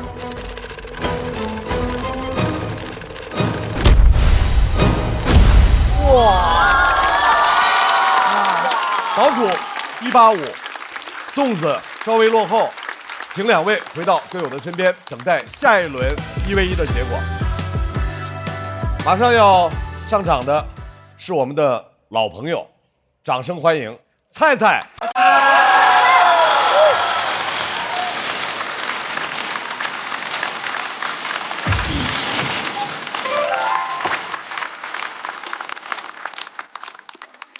大家好，我是菜菜啊。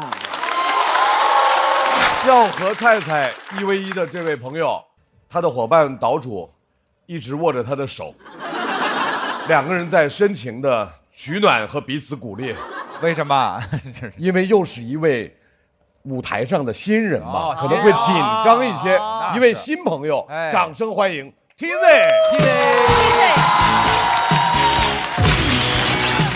铁子，TZ 是不是铁子的意思？OK 啊，谢谢大家热烈的掌声啊！自我介绍一下，我叫 TZ。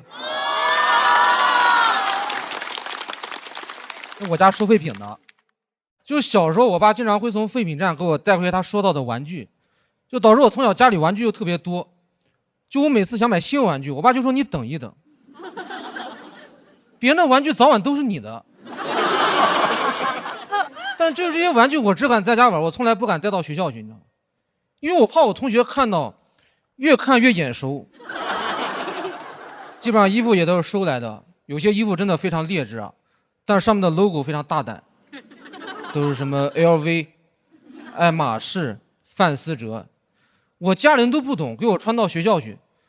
偏偏我有个同学，他家里特别有钱，而且他知道我家是收废品的，他专门过来问我，啊，你怎么穿这个呀？这是那个范思哲的。我说穿我身上就是我的。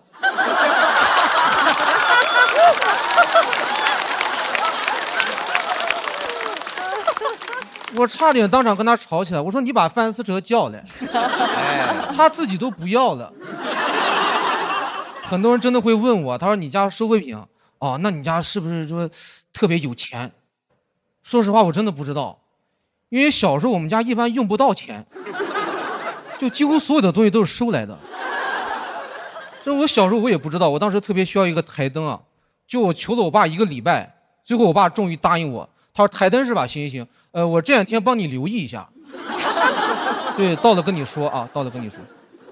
我当时就反应过来，原来我们家那些电视机、电冰箱都是我爸辛辛苦苦从外边给我留意回来的。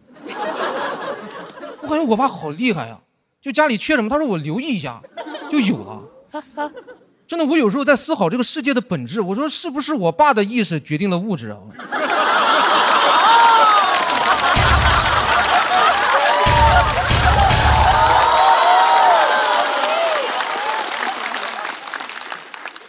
我跟你说啊，就以后谁要敢做空黄金，我说你等着，我让我爸留意一下。所以我们家现在用什么呢？就取决于你们家之前用的是什么。啊，我们家现在过的就是你们家10几年前过的生活。我最近听到很多人在说特别怀念以前经济上行时期的红利。我说我们家现在正在吃。对，你们要是来我们家，我就送你我们家现在最流行的玩具福娃欢欢。还在更新中。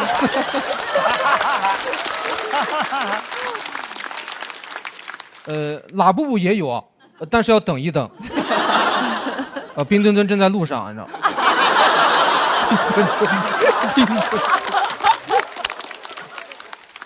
小时候我爸一直跟我说嘛，说虽然咱们家收废品，但是咱们家就堂堂正正的。所以当时班里面发那个家庭信息登记表，就父亲的职业那栏，我直接填收废品。因为我真的不觉得丢人，没想到我爸看完他觉得丢人。他说你干嘛这么老实啊？咱们家做废品生意的，你直接填老板。我不敢填老板，最后我填跟老板意思差不多，但是稍微小众一点的，我填的是资本家。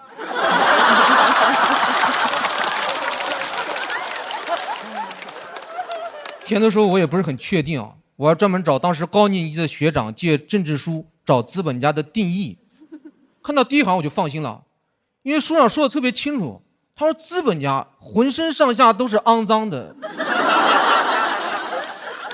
我当时听感觉对上了，而且我从小就穿别人穿剩的衣服，玩别人玩剩的玩具，这就是资本家最喜欢的剩余价值，你知道吗？然后最后呢，我们老师把我们叫到办公室去，说你这种情况，你应该要填个体。就我们班总共也就3个个体吧，但我们互相都认识，而且我们特别团结，因为如果我们在一起啊，我们就是一个联盟，3体。跟你说，就如果有人来问我们说你们家是做什么的，我们的宗旨都非常统一，就是不要回答，不要回答，不要回答。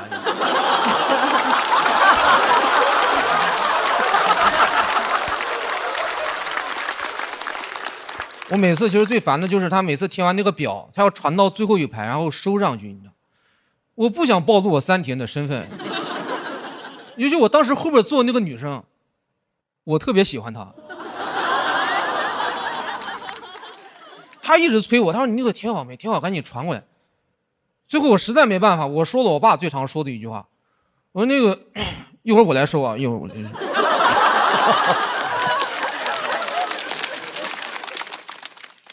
其实这个小时候真的觉得收废品挺好的，因为小时候我爸总是跟我说嘛，他说你看你以后要是成绩不好，对吧？你不好好学习，你没关系，你看咱家还有个废品站，你以后还能继承家业，你还能收废品，多好。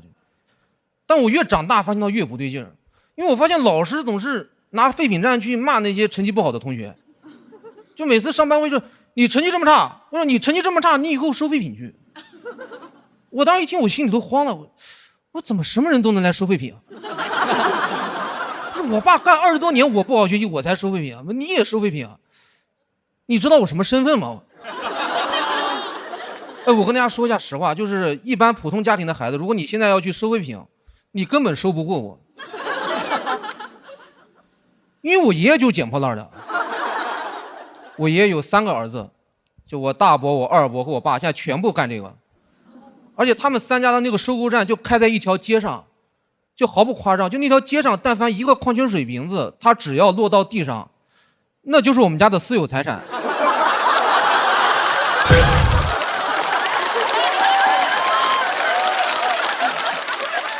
这个瓶子他姓 T。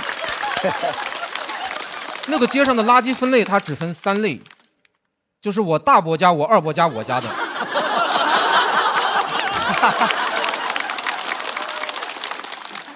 而且我爸从小就会带我出入一些你们接触不到的圈子，带我结交一些人脉，对，带我认识一些保洁的孩子、保安的孩子。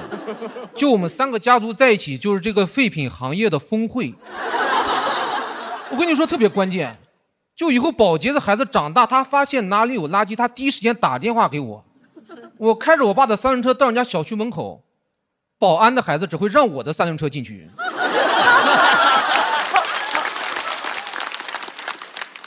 就是因为这些父辈搭建起来的友谊，导致我们以后的孩子还能继续团结在一起，形成一个利益集团。对，可以说是铁板一块。对，你现在外边谁说想进来收废品，打都打不进来啊！我们就是拉布什柴尔德家族 ，Rubbish Child。太好笑了。废品之子。然后呢，给大家透露一下我们家族下一步的这个动向啊，就是我们那个废品站周围3个小区的物业最近要换届了，我们家族也是筹集了一笔选举资金，准备影响大选。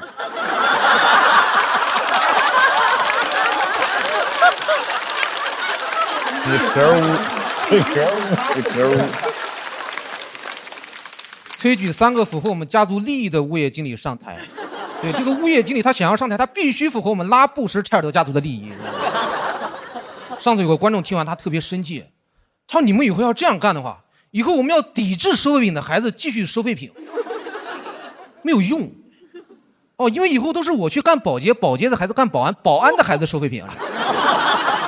就因为我们资本的勾结都是非常肮脏的。”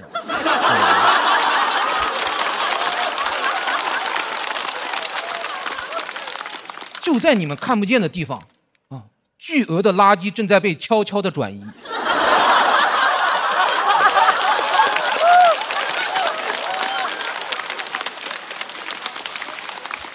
所以你们以后不要再说不好好学习就要去收废品了啊！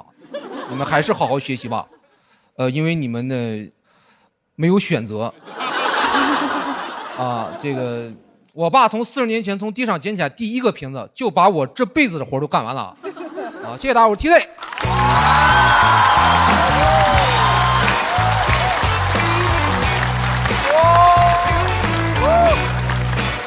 锁票倒计时，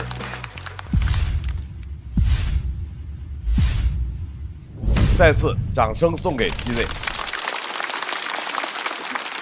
现在家里还在做这个？必须啊，家族产业，越听越感觉越过瘾，这个好想加入啊。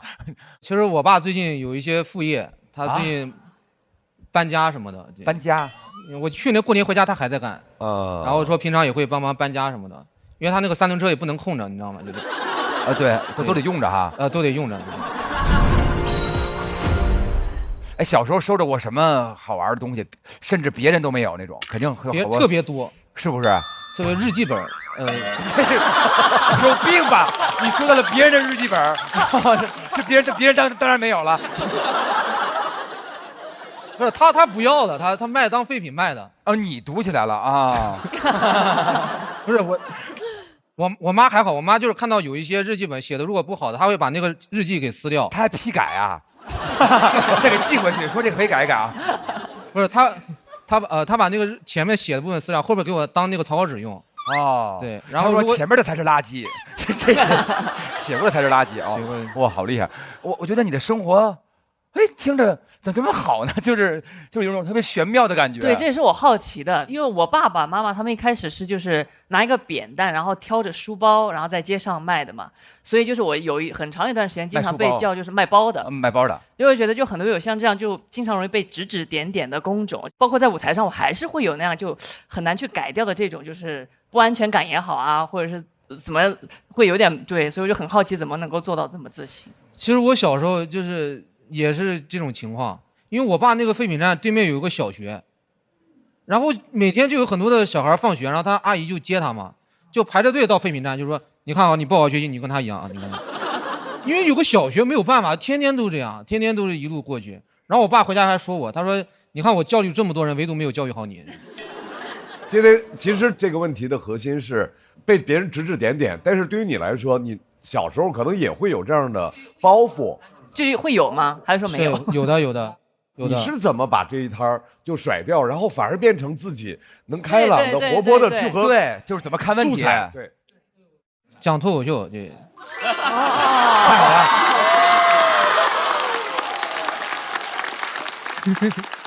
他用他的话来说就这么简单，但是和他的性格有关，和他具体的成长是肯定是有关的，和他自己脑海当中怎么去解决这个事情有关。对，我觉得特别喜欢这种角度，就是感觉有时候你羡慕，比如像都像马斯克了，什么比尔盖茨拥有全世界这么多东西了，他有那么多东西，他没有我微信呢，对不对？怎么样？你有我微信吗？然后就重点就在这儿。对，我还有一个优势，我也可以说一说。太棒了，我听听。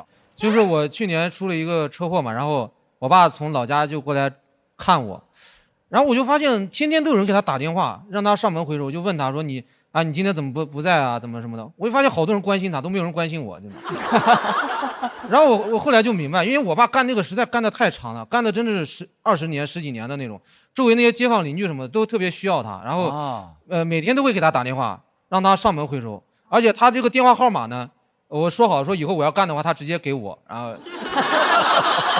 哇，全在他的这个人脉多少年的这个精华都在这联系部。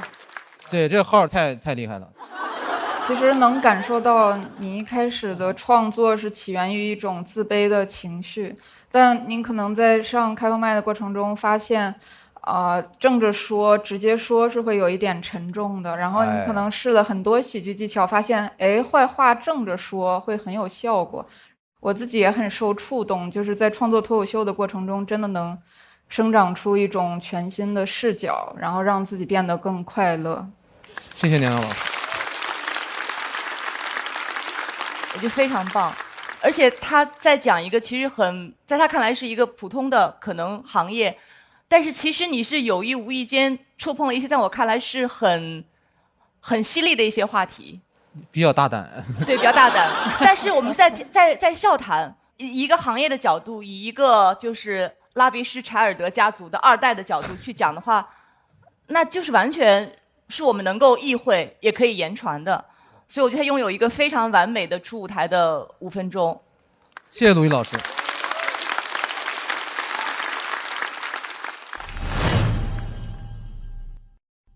有人生于高楼广厦，有人长于世境烟火，而他的人生主场是一座藏尽世间万物的废品帝国。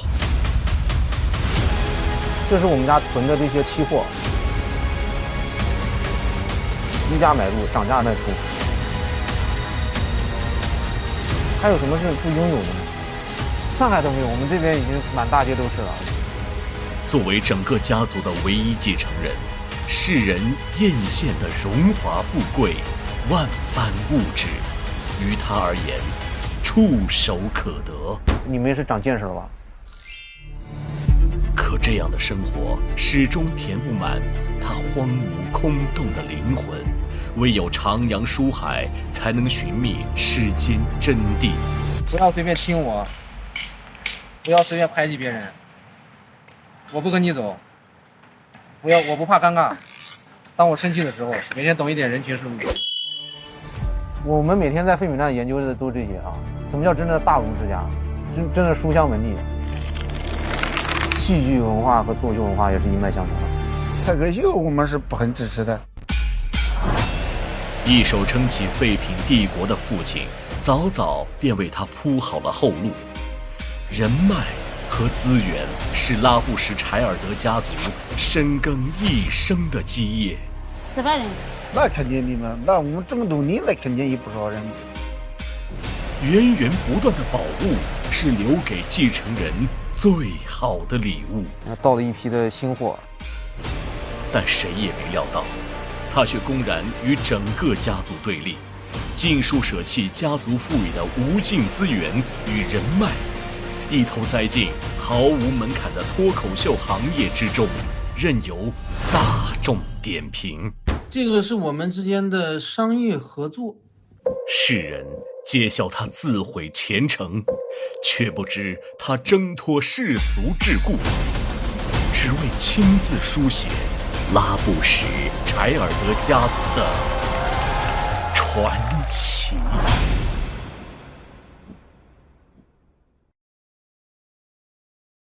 来，各位看一下菜菜和 TZ 最终票数是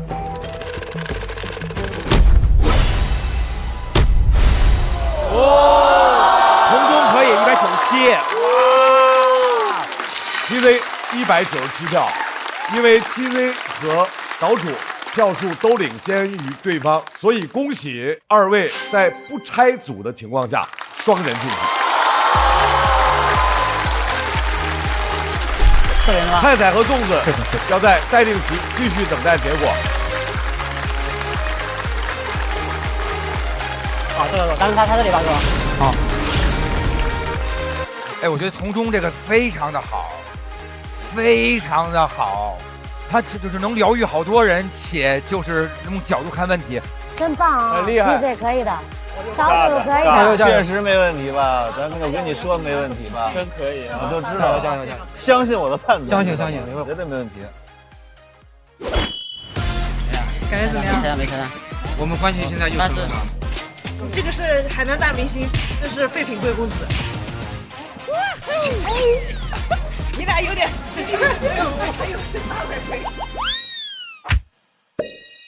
现在回到一个双晋级的状态。哦，双晋级了，双晋级喽！双晋级有预想过这个结果吗？有点完全超乎我的意料，然后包括最后那个票数出来，其实我觉得是给高了，不是说给高了，就我觉得对我而言是很高的，就现场的，是不是太谦虚了？我是不是？我从来没想过会一下拿这么高的一个分，但是我当时心里也有一个感受，就你说这个舞台上说成来往那么多人，那么多的人拿过很高的票，曾经有人拿过很高的票，也曾经有人在这个舞台上拿过很低的票。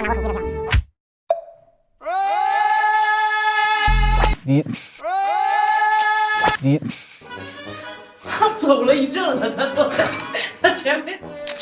这个不能代表什么，最牛的是他的那人格，才是我觉得最厉害的。很多时候就是你以为你消解了，其实你没有，或者说你以为你没消解，哎，你也已经消解了。我觉得可能就是消解就是一种不消解，不消解就是一种，我都。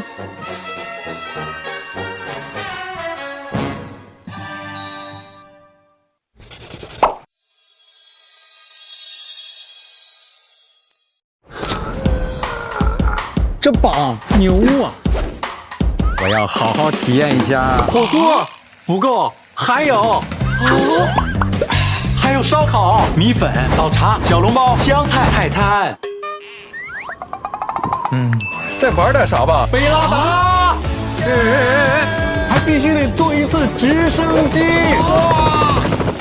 哥们儿，是大众点评必吃榜和必玩榜啊！真实评价靠得住，这榜确实牛。来，我们马上要开始的1v1，率先要上场的这组，让我们掌声欢迎鸡翅和鞋子。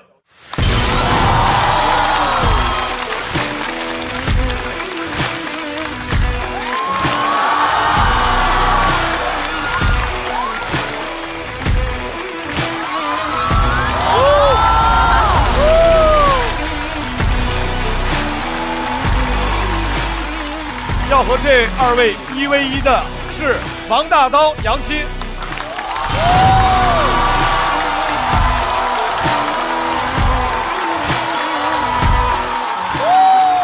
大大刀太有范儿了，对，太飒了，哇，好酷啊！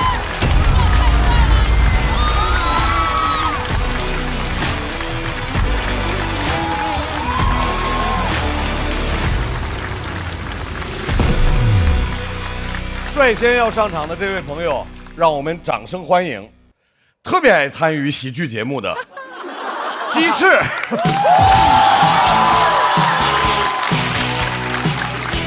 哎哈喽，大家好，我是鸡翅，很开心看见你们。好，谢谢鸡翅。要和鸡翅1v1的这位朋友，去年在这个舞台以强烈的表演风格给大家留下了深刻的印象。掌声欢迎王大刀。大刀。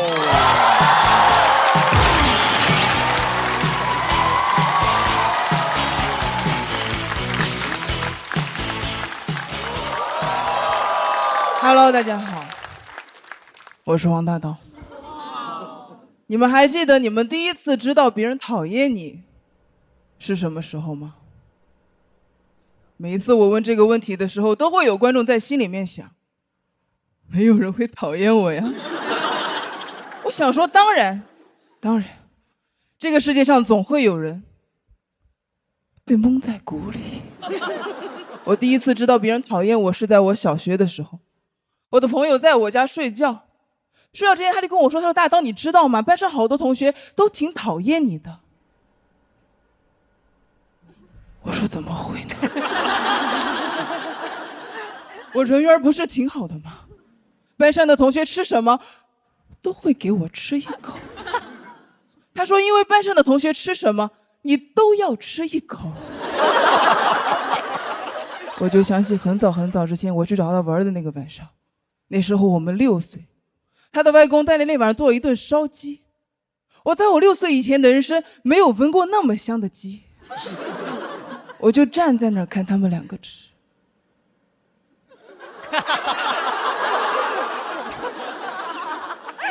一口都不给我。我就问我朋友，我说这鸡好吃吗？他说好吃。我说是特别的好吃吗？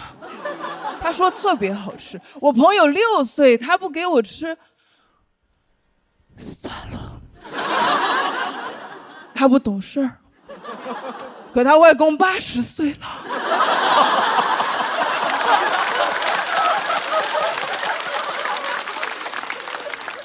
也不给我吃。我当时想，难道不懂事才是长寿的秘诀？但是你在小的时候知道别人讨厌你，你还是很难过，对吧？那天晚上我流了好多眼泪，我就默默祈祷，我说小学快结束吧，快上初中吧，上了初中我做一个不嘴馋的人，就不会被同学讨厌。可是上了初中还是有同学讨厌我。初中新学期开学，妈妈带我去买了一双新童鞋，那双鞋太好看了，我当时就决定这双鞋我穿到大学毕业。晚上兴奋根本睡不着，我想怎么办呀？明天就要去学校了，他们该多羡慕我有这双鞋。我妈走进来把我鞋甩了，说正经人谁穿鞋睡觉？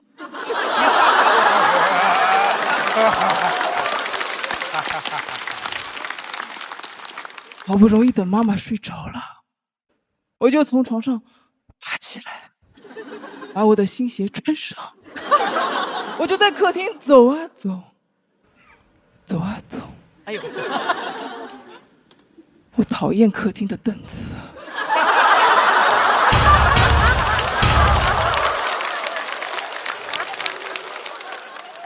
我又继续在客厅走啊走，走啊走。第二天早上醒来，妈妈说梦到去世的祖母了。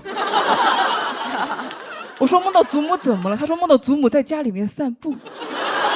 终于可以去学校了，我怕同学注意不到我的新鞋，我就把我的腿伸到过道上。新鞋实在是太夺目、太闪耀了，绊倒了一个男同学、一个女同学和一个班主任。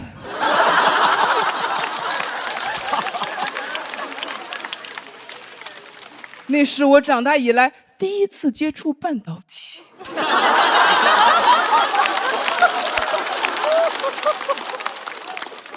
坐我前面的同学终于注意到我的新鞋，盯着我说：“王大刀，你这双鞋怎么这么土？”我说：“因为刚刚很多人踩到了。”后来他拉着好几个同学一起削我的鞋，我就一句话都说不出来了。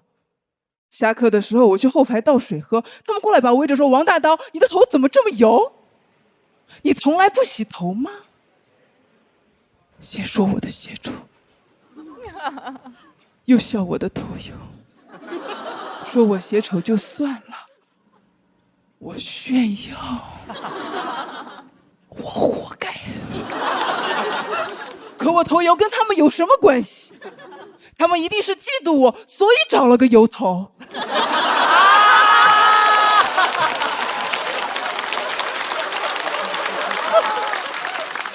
终于熬到了放学，我就背着书包走在路上，他们又跟在我后面，说：“王大刀，大刀，大刀，你怎么哭了？大刀，对不起，大刀，别哭了，丑人是不能流泪的，丑人流泪就更丑了，丑人流泪就更丑了。”我只能嚎啕大哽咽。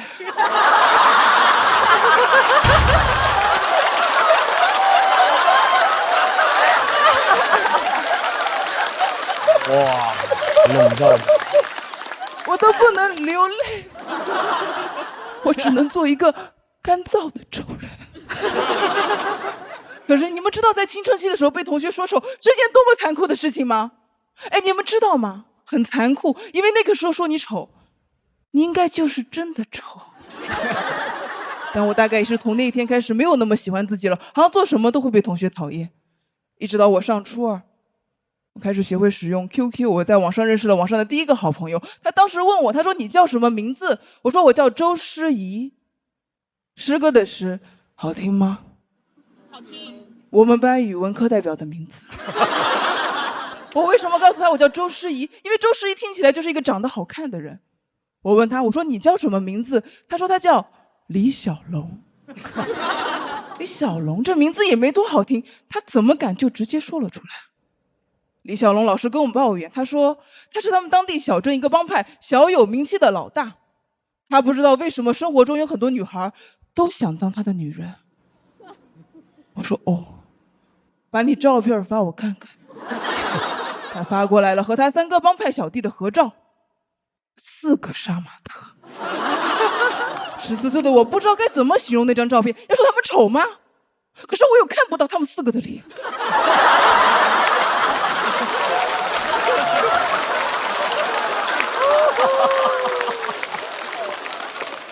李小龙说：“你长什么样？”我说：“我长得丑，我长得不好看。”他说：“那你要不要试试我这个发型？”我说：“不行，会挡到后面同学听课。”被削头油那天我真的很难过，回家第一件事情就是登录我的 QQ。李小龙终于注意到我的在线状态变为了请勿打扰，他就发来消息问我，他说：“你心情不好吗？”周诗怡。我说：“对。”他说：“你怎么了？”我说：“班上同学笑我。”他说：“他们笑你什么？”我说：“他们笑我的头。”他说：“别人也笑他的头。”我心想，那我们2个还是不一样的呀，我的洗一下就可以了。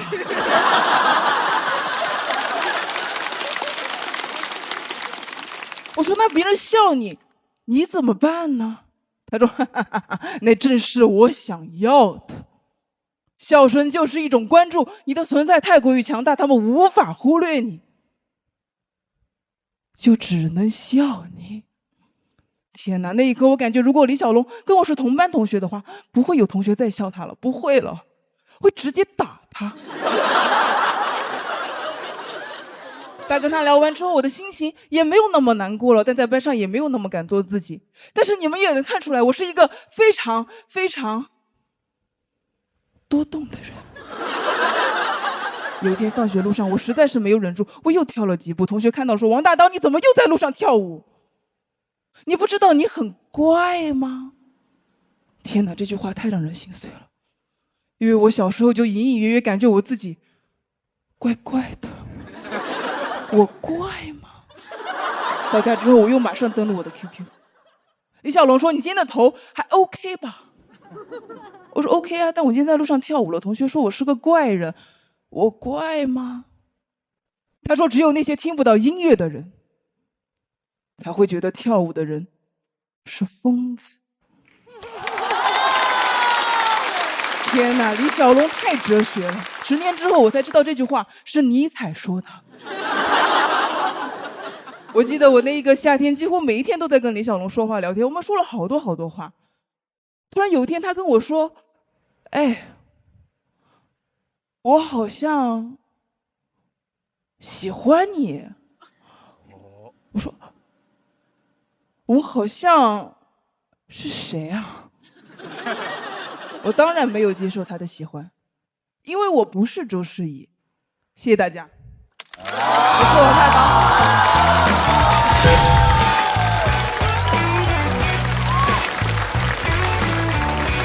来，各位抓紧投票时间，左票倒计时。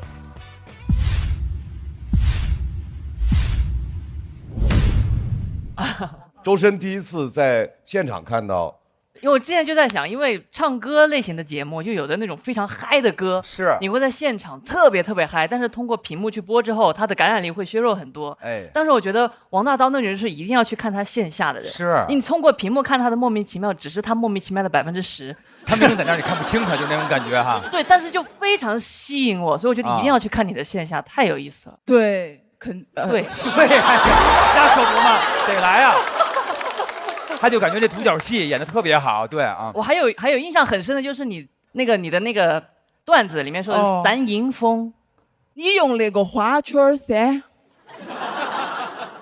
全是迎风。哦，对，那个是因为那个它是云贵川渝的那个方言的。对，其实我觉得那个点。当时我真的是看完之后，我暂停了，笑了很久。哦，那个梗特别好，那个是贾浩哥给我出的梗。哦，可能是因为我在贵阳长大，所以那个三迎风那个笑点就疯狂的戳中我，完全戳中您。对，也许你可以再找点像这样方言类的，我自己猜测的啊。好，笑对了。你上台的时候，我一忽然说哇，这就是好飒呀哈！我当时就说，而且你的表演风格，我觉得是就像演的一个话剧的一个片段哈。开始我说这个凳子是干嘛的？我以为是坐在上面弹吉他或者是做什么的。对。结果就是为了碰一下哈。对。这个我觉得就是为了故意出现场状况，就是为了碰一下。就是我想炫耀的时候，就是踩一下一个东西啊，我炫耀。哦，就是他要摆姿势用 pose。对，我就有一个转的，活该。哇，你们听清了，活该。好喜欢。大刀，你知道你在演的时候，妮儿姐就一直在跟我说哇，演得太好了。对，妮儿姐是演员，一个演员在说你把这个舞台把它当成了一个你自己的场域来演，她一直在说你演得好。对，因为在舞台上都会有事故嘛，对吧？你在中间又碰了一下，然后你自己缓解一下，这个看来你是有舞台经验的啊。就是他特别严肃，但同时又做一个非常尴尬的事儿，对不对？就是那个感觉。对。大刀现在在我心目中，刚才那段演出特别像那种动画片里头暗黑世界的女皇。哦。就是那种这个世界都欺负我，你们就等着吧，就是那些。哎，你每回走着突然间。然后再开始说话，这个东西就是您本身在上台前就已经设计的。不是，我就在台上先讲怎么舒服，然后我就不会去设计看讲的时候怎么那个，我就觉得想做那个动作了，就开放麦嘛，去跑，然后后面觉得比较好，我就会固定这个动作。就想大刀一上来，我跟苗苗我们俩就说哇，大刀好有范儿啊，然后他这舞台人格一直非常有魅力，但今年大刀比去年我觉得有特别大的进步。他一直演戏是处于自己的世界里面，但不同的是，去年你的世界有些时候跟我们的世界之间那个壁垒是没有打通的，但今年从始至终，你都允许我们在你的世界里面，在旁边静静的看。有些时候我们是在其中的，但有些时候即便没有在其中，我们依然是在你的那个世界里面，那个壁垒是完全没有的。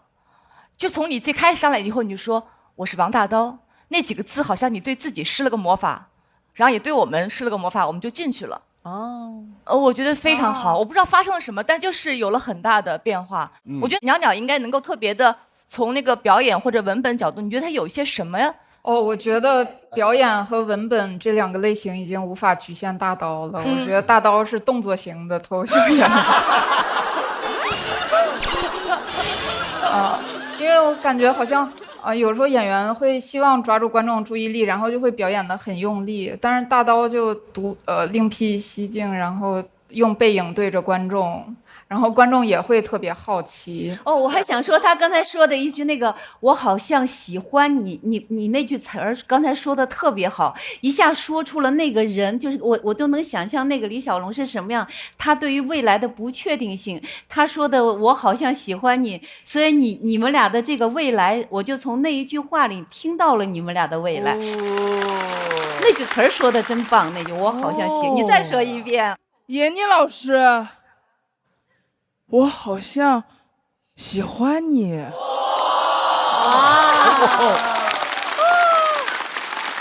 他随时入戏。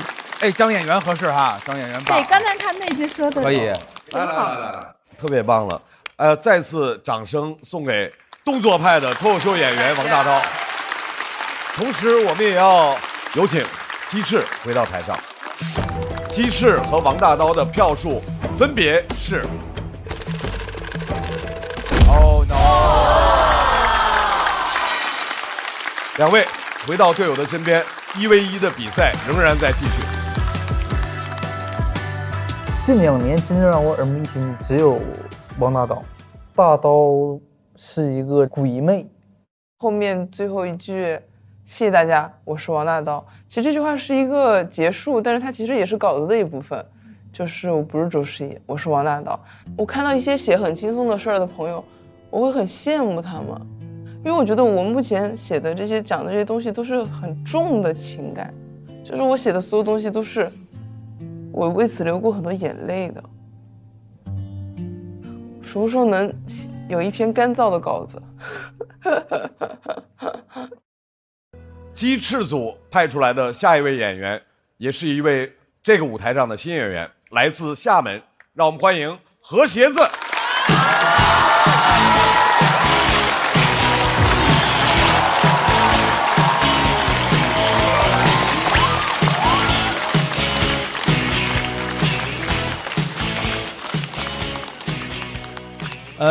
Hello， 大家好，我叫何鞋子。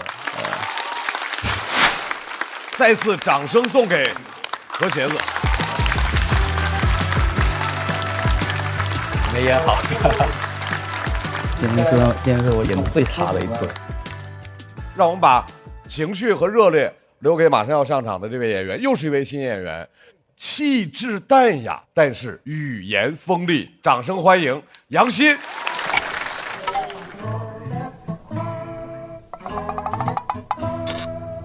欣姐啊，你是下午场吗？欣姐真的是所有观战区里最优雅、最淡定的一个人。真的，我们在观战区所有人都四仰八叉，都已经不行了。欣姐非常慈祥，坐在那里，然后非常优雅。整个2天就坐在第1排的正中间，优雅的看着镜头。欣姐真的像一尊那种观音啊，应该很多人有这种感觉吧？有没有说你像观音菩萨？我总觉得你这儿差一个红点，外形气质都像。但性格肯定不像，看着很正气，但是心里面诡计多端那种感觉。长得像菩萨那个是吗？他跟我说话聊天，问我你是唱歌的吗？我说是。你是独唱还是跟别人一起唱啊？我一般都合唱。是乐队的。哎，我说的是和声，不是合唱，是和声。哦，你不是单独出来唱的那个，那谁唱啊？那谁唱啊？不是。就是你在边边上唱嘛，我问你们主唱是谁？我一般开 live house 巡演的那种，我就会带乐队唱。然后一般进录音中就是2个人合唱。不是，他说的和声我懂，比如说张惠妹在前面唱歌，旁边就3个人在帮她喊调子。喊调子。我问无语了哦，但特别好玩。不要与大自然作对哈，特别是太阳大的时候。你跟这些花花草草交流一下，他对任何人都没有影响。欣姐是很有风格的一个非常具有魅力的灵魂，你跟她接触会让你体验到这个世界还有第2种玩法。杨姐，我觉得挺好玩。第一次跟我说英语，我都懵了，我说他为什么跟我说英语？后来发现他看谁，他跟谁说英语。英语是一直都很喜欢，有的时候我会跑到著名的景区，在门口去蹲点守那些外国人，去跟他们说话。Where are you from? What's your favorite vegetable? Have you been Chengdu before? My name is Yang Xin. I'm a stand-up comedian. 掌声欢迎杨欣。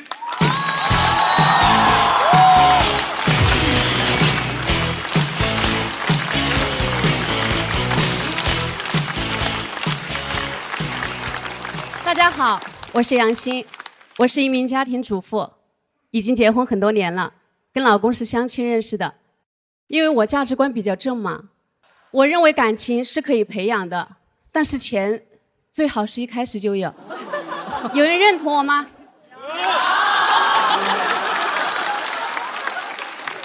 满满的正能量。认识没多久，我问他：“哎，你感觉我怎么样？感觉你长相一般，有点肥。”我心里想，你自己长得像个偷油婆，偷油婆就是蟑螂。但是我忍了，因为我重感情嘛。没过几天，他约我去看电影，电影在播放之前，屏幕上就在放苹果 4S 的广告。我当时没忍住，说了一句：“哇，好漂亮。”他说：“像你这样贤惠的女人，应该不想要这个吧？”我心里有个声音在说：“我想要。”但是我嘴上却说：“就是有点贵。”他说：“那我送你一个。”我心里有个声音在说：“什么时候？”但是我嘴上却说：“什么时候？”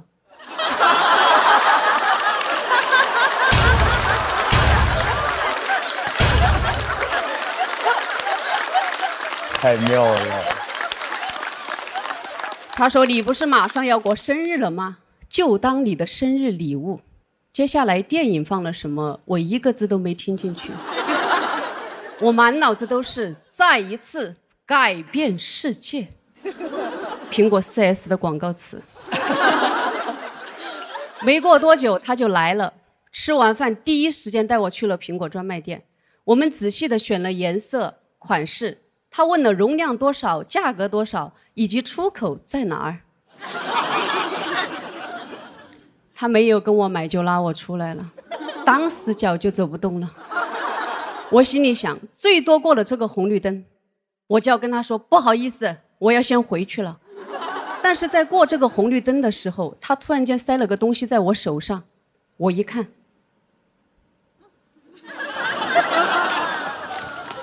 但是是个裸机。我说怎么连包装都没有啊？在哪里捡的？他说不是捡的，买来就这样。我知道了，不是他，难道是别人？但还是很激动，我就急着回去研究这个手机。当我回去之后，我才发现他给我的是个高仿机。我为什么知道是高仿？你打开那个界面，苹果的 logo 是个整苹果。没被咬过一口。我就跟他打电话，我说你买到假手机了。他说绝对是真的。我说如果是真的，我给你买8个；如果是假的，你去给我买个真的。他说好的。第二天我们就去专卖店，还没进门口，眼尖的销售人员一眼就认出是假的。我至今还记得销售员脸上那个震惊的表情。他说美女，我们苹果手机上没得触摸笔。他还是很说话算话，就给我买了个真的。这下轮到我心里不安了。我打电话把这个事情告诉了我的妈妈。我妈妈说，你问一下对方是不是想追求你，如果不是，你不要接受人家这么贵重的礼物。我妈这个观念她是错的。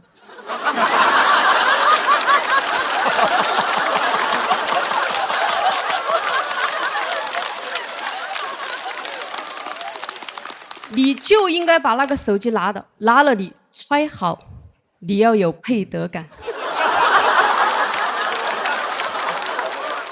但是我跟他打了电话，我说我妈让我问一下，你是不是想追求我？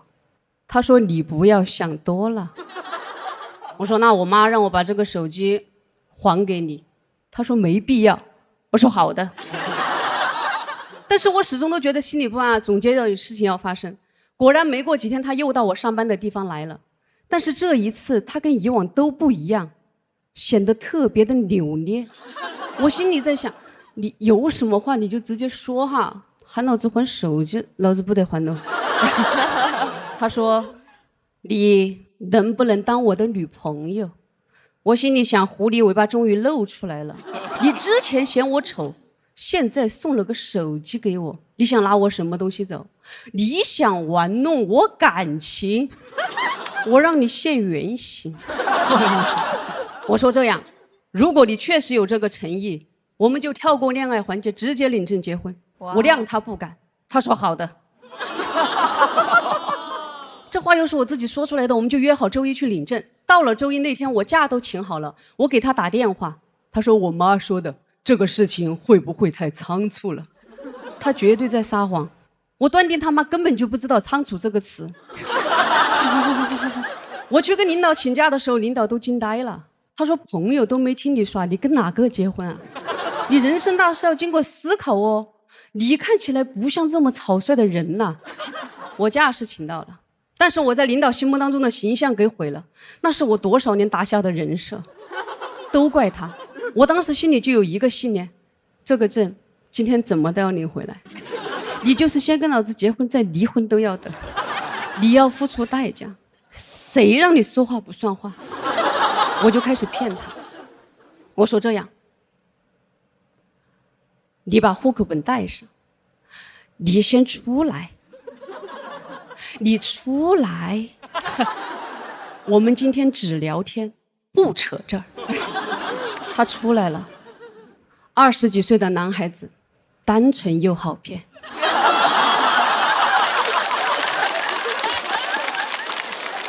我记得在民政局附近一个广场的石凳子上，我花了差不多1个半小时时间，用尽了我26年以来积攒的所有销售话术，把他的脑壳洗通了。他抓着我的手就往民政局走，但是快要到门口的时候，他又迟疑了。还好我做过销售，我敏锐的知道该逼单了。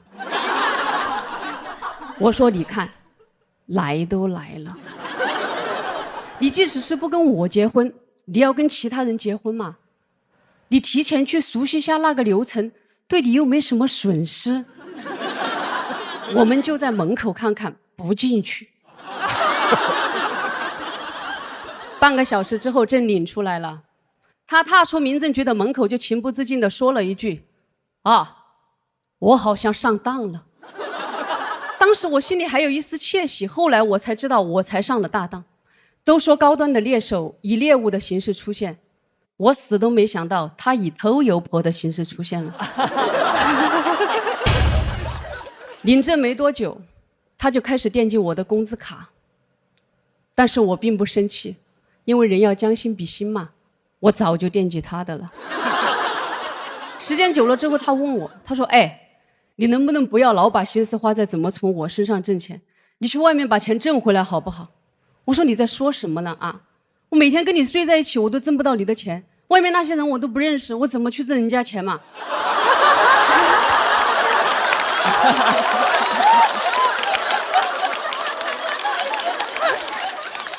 他说为什么湖北女人的优良传统你一个都没继承？我说是谁在造谣？女人的优良传统我全部都有，小到洗衣做饭，大到 IPO 上市我都会。关键是你工资卡都不给我，我巧妇难为无米之炊呀，对吧？卡拉嘞。我就这样在这些年用这些方式解决了他的非常多的疑惑。今天来的时候，我闺蜜在跟我打电话，她说一心超持家，老公还嫌她，让我帮忙分析问题出在哪里。我说问题就出现在你太能干了，你什么都要做，做了你又要抱怨，你的功劳都被那个嘴巴给抵消了。你家里有那么多的物件，你的手不要老是去拿那个拖把拿锅铲，你去拿鼠标刷具，拿化妆笔化妆。他说那家务不做吗？我哪里在说家务不做嘛，家务肯定要做，家务你留到你老公下班回来你再做。你就在他眼皮子底下做，你做通宵都可以。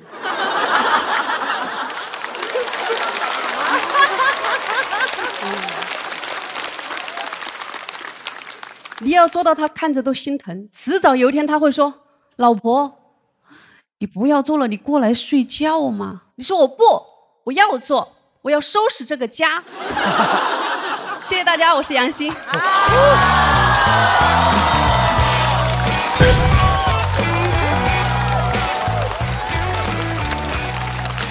锁票倒计时。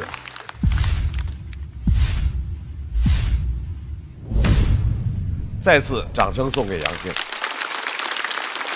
杨欣当时到底是什么原因让你决定你和你老公扯证结婚？因为他人非常好，三观很正。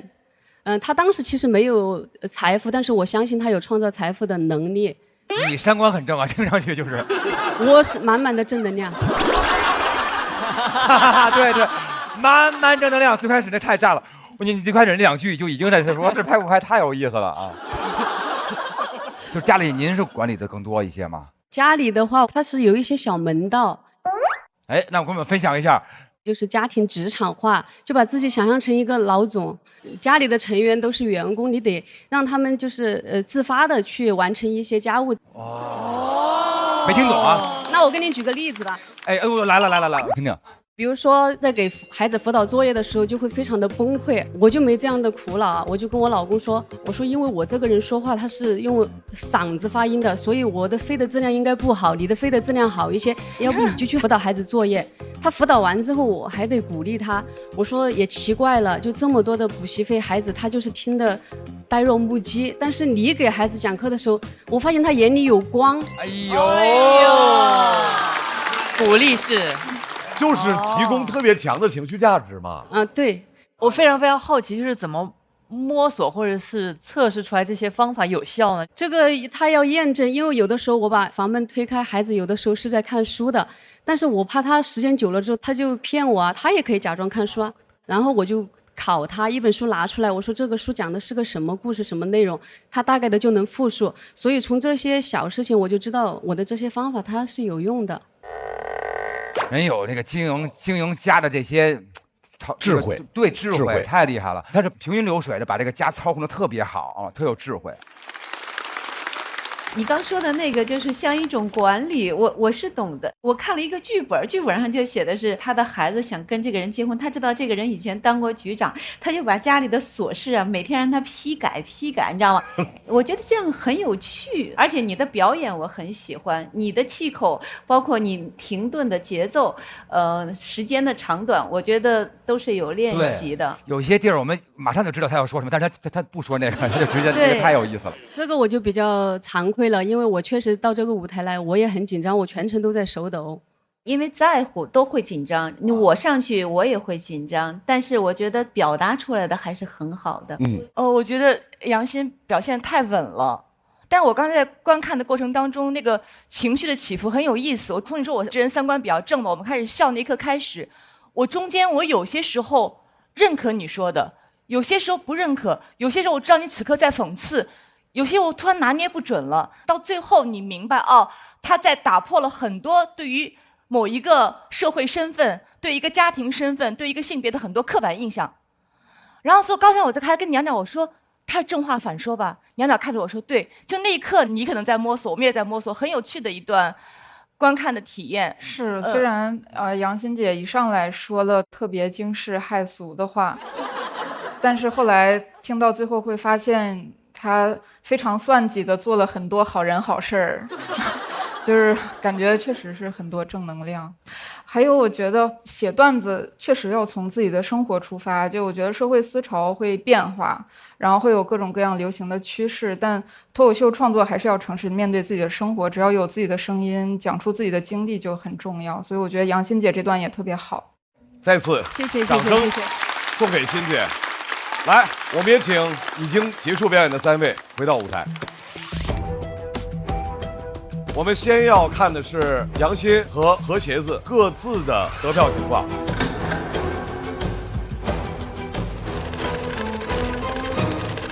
哇！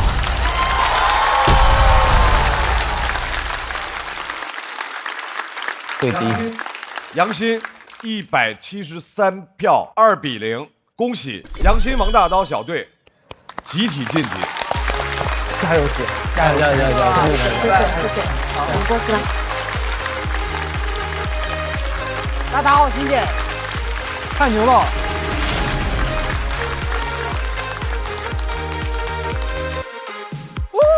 大刀，太牛了，太牛了，太疯了，太魔性了！我没发挥好，我紧张，手抖很稳，欣姐，稳住了，稳住了，稳住了。大刀新上场的时候，欣姐在下边看是个什么样的感受？完美。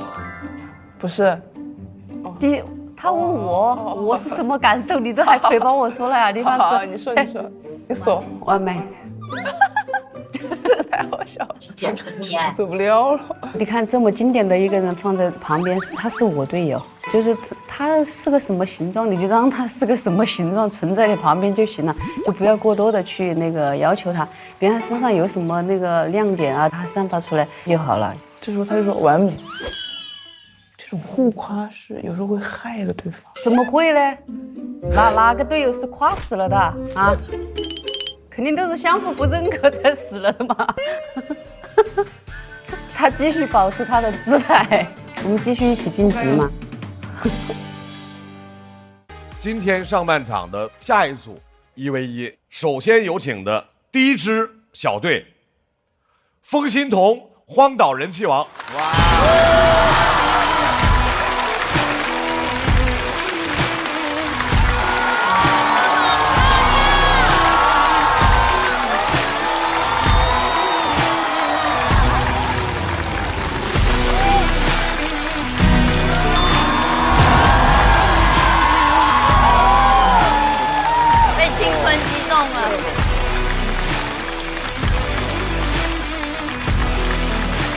要和他们进行1v1 PK 的，掌声欢迎郑宇潇、小雪。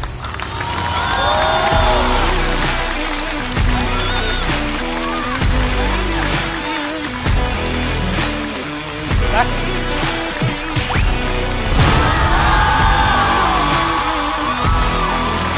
很错。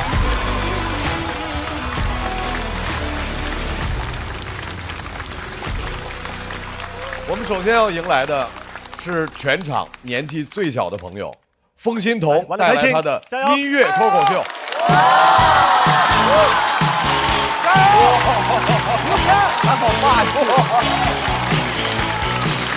嗨，大家好，我叫风心童，然后我今年正在上高3。谢谢。今年呢，我经历了很多事情，关于学习，关于爱情，等等。所以接下来这首歌，就讲讲我的18岁这一年。那是我18岁生日的那天，不敢相信我已经成年。我走进校园，就听见我的同学给我唱生日歌，即便他们五音不全。那天正当我们唱得热火朝天，窗外突然出现一张老师的脸，我正想道歉，老师却问我生日许的什么愿。我说我的愿望是今年能少见您几面。这就是我不想复读的18岁那年。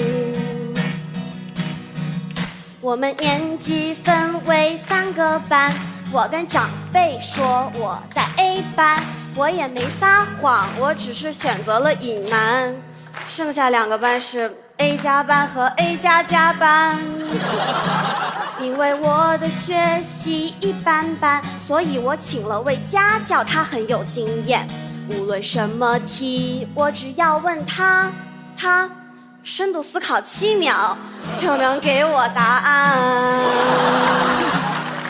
但后来因为使用 AI 被发现，我被停学了1天，为此我伤心了半天。老师，你怎么只给我停1天？我是真的不想去上学，那些数学公式学了就是消耗时间。直到上次在密室逃脱要解三角函数，我求了半天，终于求出来一个工作人员。我还真的讨厌跑800米，1个月跑8次，真的想逃避。我赶紧给 AI 发消息，你说人到底怎么才能1个月来8次生理期？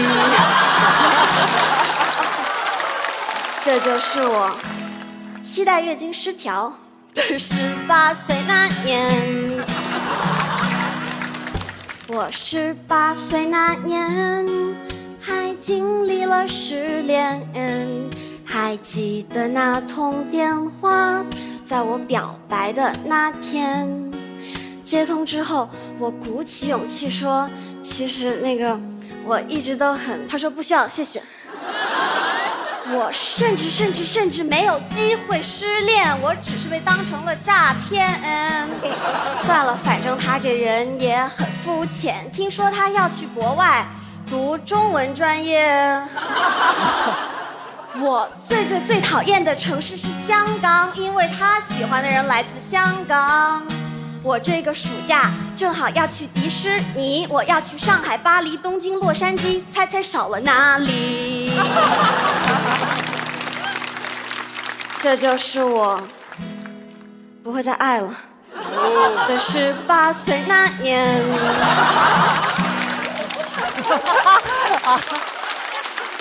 不会再爱了，不会再爱了还行。哎呀。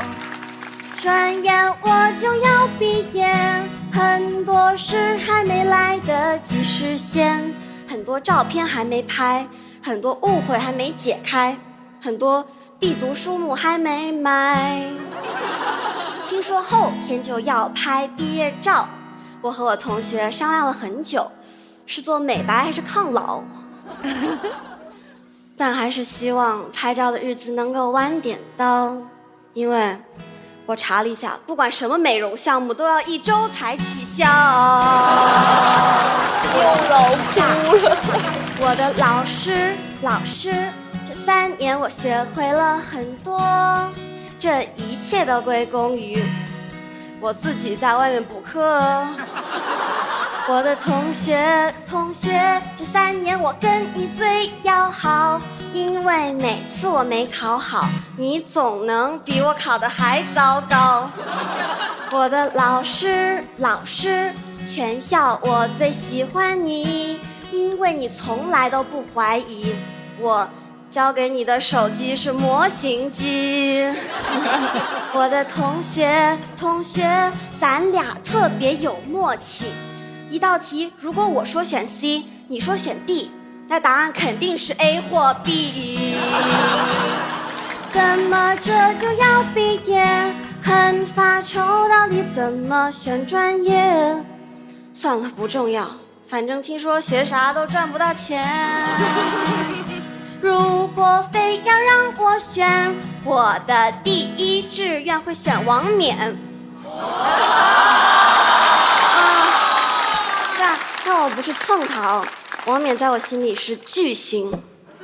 我第1次看王冕还是6年前，妈呀，12岁，当时还感觉离他很遥远，直到前2天我俩刚刚见了面，发现其实也没那么遥远，我就只比他高一点点。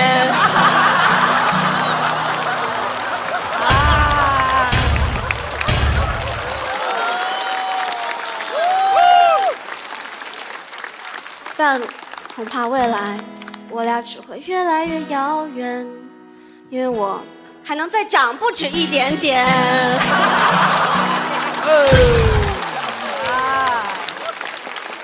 年轻真好。我的18岁那年，终于可以自己独当一面，终于可以不再靠父母登录游戏界面。我的18岁那年，后悔有野心，但却不够勇敢。如果当时能多看你一眼，也许就能抄到正确答案。我的18岁那年，后悔因为贪玩请了太多假。好吧，其实这个我不后悔，我只是升华一下啊。我的18岁这年，依然觉得未来很遥远，但我的一位内容导演跟我说，18岁也离他很遥远。他说他的巨星是 SHE。我问他，那48个你最喜欢谁？我又问，那你最喜欢他们哪首歌？他说，你曾经是少年。谢谢，谢谢大家。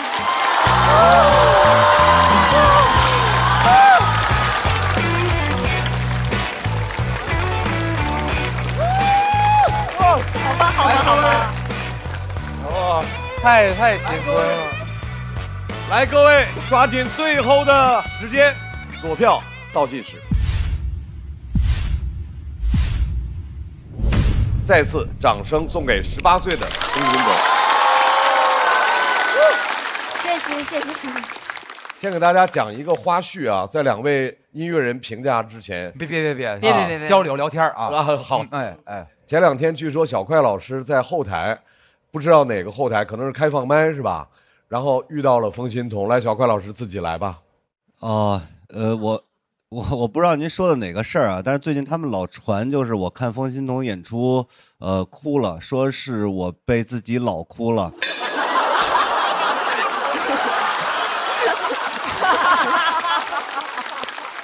合理，我听到的就是这个版本啊，就是这个版本。因为本来我一开始还没有这么觉得，直到那天冯子豪跟我说他跟风心彤加一块跟我一边大的时候，那天晚上哭了很久啊，在被窝里。对，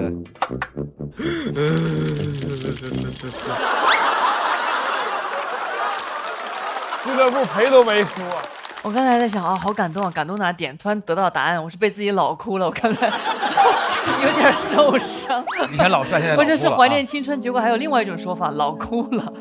好的哦，我觉得我不懂脱口秀，但是我觉得这个类型其实特别难，因为我认为的脱口秀就是要说一些可能大家会比较简单去明白一下就可以 get 到的话，比较日常的话，但是歌词其实就很难把日常的话唱出来，你就会觉得很奇怪。就比如最近在网上就有一个很火的那个英文翻译成中文的那个歌，就是我最喜欢做的事就是在沙滩的旁边，在沙滩的旁边嗨。就中文你把日常要说的话唱起来的时候，就会有一种天生的距离感，所以我觉得这样类型的脱口秀是非常难的。然后他身上那种魅力啊、青春，我觉得都特别特别好。对，谢谢。谢谢。而刚才你还说你前2天看见王冕了是吗？啊，我们上一次见是5月5号。记得那么清楚，这么清楚。哎，5月5号下午2点34分，我见了王冕。一说这个我就开心。5月5号哇，当时你是什么样？看着他的头皮说什么了？没有。王冕老师不在这儿吗？高一点点嘛。王冕老师，感受我的呼吸。就是那是一个线下活动，我一开始见到他，真是吓死我了，因为他突然王冕吓死你了。他突然从我后面出现，我以为我们是至少知道说啊，你现在去他的休息室见他之类的这种环节，结果他突然在电梯间后面，然后拍我，然后呢就是拍了拍我的肩膀啊，不是那个拍我，就是拍拍我肩膀，然后呢转头，微信拍了拍你，神经病，那可不就是，那还要怎么样呢？然后呢？然后我转过头去，然后就突然看见他。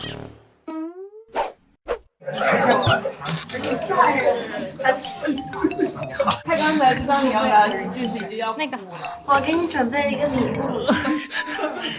谢谢你的全景好。我做的一个拼凑。谢谢。这能粘吗？冰箱贴。哎呀，你已经把它弄坏了。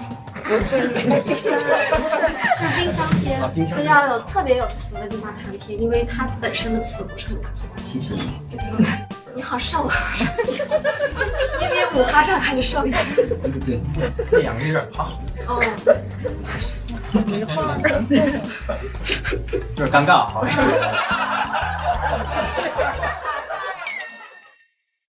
因为我从很小的时候就喜欢王冕了，很小的时候就喜欢王冕了。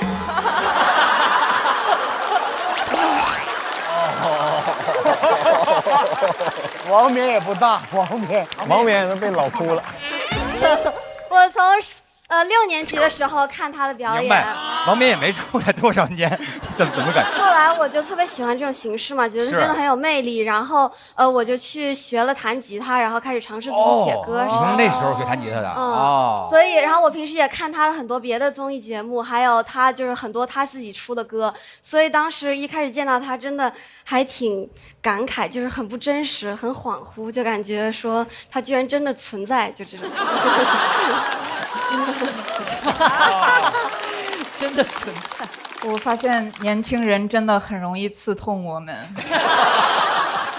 就是在他随意的用词中，就会让我们感到绝望。比如，就是之前多少演员讲特别悲惨的遭遇，观众毫无反应。然后刚才凤仙童讲，反正学什么都赚不到钱，我就听到这片观众倒吸一口凉气。然后也是凤仙童一上来，我就想到我自己看托3的那一年，然后我也想到王冕，就是很怀念那个时候。没，他还在呢，他还存在着。对呀，真实存在者。Hello， 而且他的身高一直就是这样，没有任何问题。我想我可以澄清一下吗？其实王冕比我高一点点，刚刚那个纯粹是因为效果，真的。而且王冕人真特别好，这肯定好。我觉得非常纯真美好的一段表演。我觉得刚刚拍那个灯非常果断，就是一个给这样一段美好的表演，还有给自己曾经特别美好的青春。所以真的，谢谢。对，我觉得新鲜的血液就是要创新，就起码你站在这个舞台上拿一把吉他，一下子就能吸引我，我也想往下看。不管这个是一个成熟的，还是一个属于你自己的一个表达，我觉得是非常棒的。谢谢。我能提一个小建议啊，就是因为你太喜欢王冕了，所以你写歌非常像王冕那个套路。对，就是那个旋律线都很像。当当滴当哒哒，然后最后一句是那样的。对，在第4季的时候出歌。对，我觉得因为你特别的可爱，然后我们充满了朝气，又完全不一样，可以先写一个自个儿的旋律线，完全吸引进去。前面这声音特别美，然后突然间唱一个非常残酷的结果，跟反转这种东西，就更有你的特色。希望能这样，好不好？谢谢。谢谢。下一个吧，功成名就不是目的，让自己快乐，这才叫做意义。高架上太堵车，小鸟在红绿灯唱歌。就是做自己的爱的事，才是我的天分。我以为你20几岁。哎。又人格魅力又帅，他现在走的这个是书圈，你知道吧？冯鑫彤就是给这个垂垂老矣的节目带来的冲击非常的大。看着脱口秀节目长大的这波人，已经开始出现在你身边了。就觉得年轻太好了，时光匆匆流走，夜不回头，美女变成老太婆。其实应该有很多人都跟你说看你表演哭了，对不对？之前是，你觉得他们是为什么哭？我有点不知道，其实，可能，想到自己的青春吧，18岁是18岁，是不是像个傻子似的？都没到中午饭时间呢，拎饭缸上食堂吃饭去。哦，上大学那会儿，大学刚开学，心想赶紧找个帅哥谈恋爱。我18岁，他就是想当一个记者，走遍大江南北，然后探访每一段故事，每一个人，去感受这个世界。我当时希望自己学地理地质，然后进中国国家地理，去看那些我从来没有见过的地貌和景色。也想做一个诗人嘛。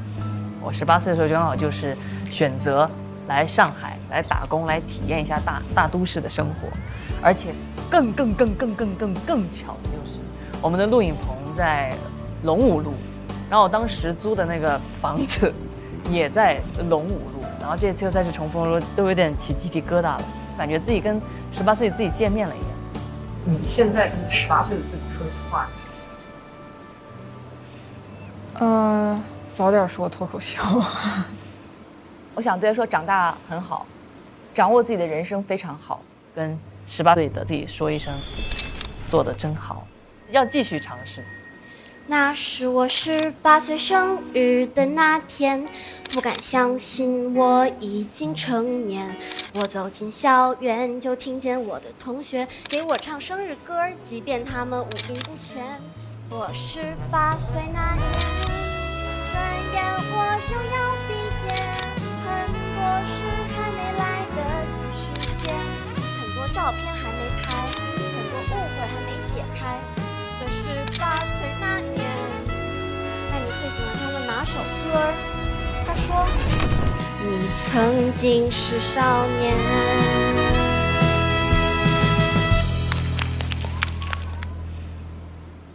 再次掌声送给冯鑫彤。来，冯鑫彤回到小队稍作休息。非常好，非常好，非常好，太好了，完美的表演。可惜我没唱错。接下来是一位新朋友，有请郑宇潇。我是郑宇潇，你们好吗？掌声送给郑宇潇，然后同时我们也要请冯鑫彤回到台上。冯鑫彤和郑宇潇会是一个什么票数？请看。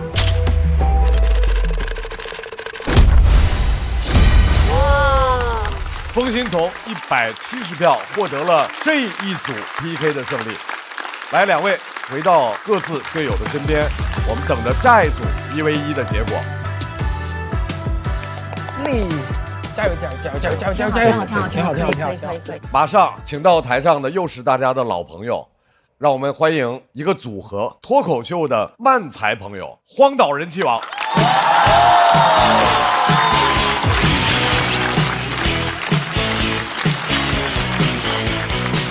好，大家好，我们是荒岛人气王。谢谢，我是乔毅，我是熊晓峰啊，非常开心又回来这个舞台。对对对，去年确实在这里逗留的时间有点过于短暂啊，不过这一年没闲着啊，都在线下演出啊，演漫才，演专场，一直在演。平时除了演出，你还会做一些什么呢？哦，我平时喜欢玩游戏，特别是那种老游戏，就比如说俄罗斯方块。俄罗斯方块，我玩过更老的，前苏联方块。前苏联方块咋玩的？方块落下来连成一行，然后解体。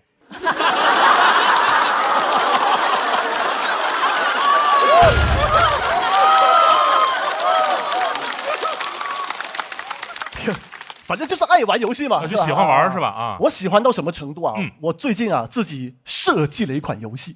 哦，你自己设计游戏啊？哎，什么样的呢？就是一种角色扮演类的游戏就是说这个魔法大陆出现了一个邪恶的魔王，我们要打败魔王，拯救世界。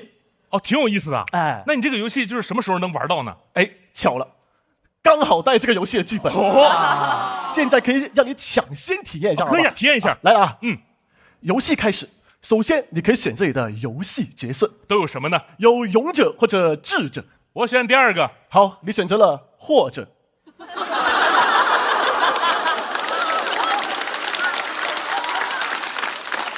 啊，勇者或者智者，你选第二个嘛？不是，或者是个什么者呀？就是你现在这样很迷惑的者啊！好，选好角色了，赶紧出发冒险吧！哦，等一下，你是或者，迷惑一点。啊，这是哪儿啊？这里是魔法森林，你遇到了魔王的第一个手下——邪恶杏鲍菇。这个反派好适合爆炒啊！要战斗，你有3个选择：第一个是打，第二个是踢，第3个是摁他太阳穴，轮刮他眼眶。你这第3个选项有点勾起我的好奇心了哈，就选这个吧。好，你对着杏鲍菇使出了摁太阳穴，轮刮眼眶，哈！虽然不知道怎么做到的，但我一下子就找到了杏鲍菇的太阳穴。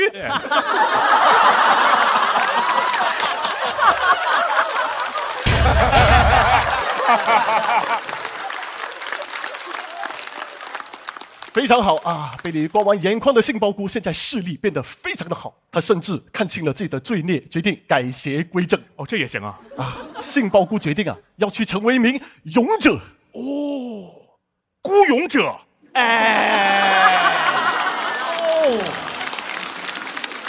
这个孤勇者啊，准备送你一个装备，你可以3选1，分别是暗黑头盔、魔力头盔和同时结合了暗黑和魔力的按摩头盔。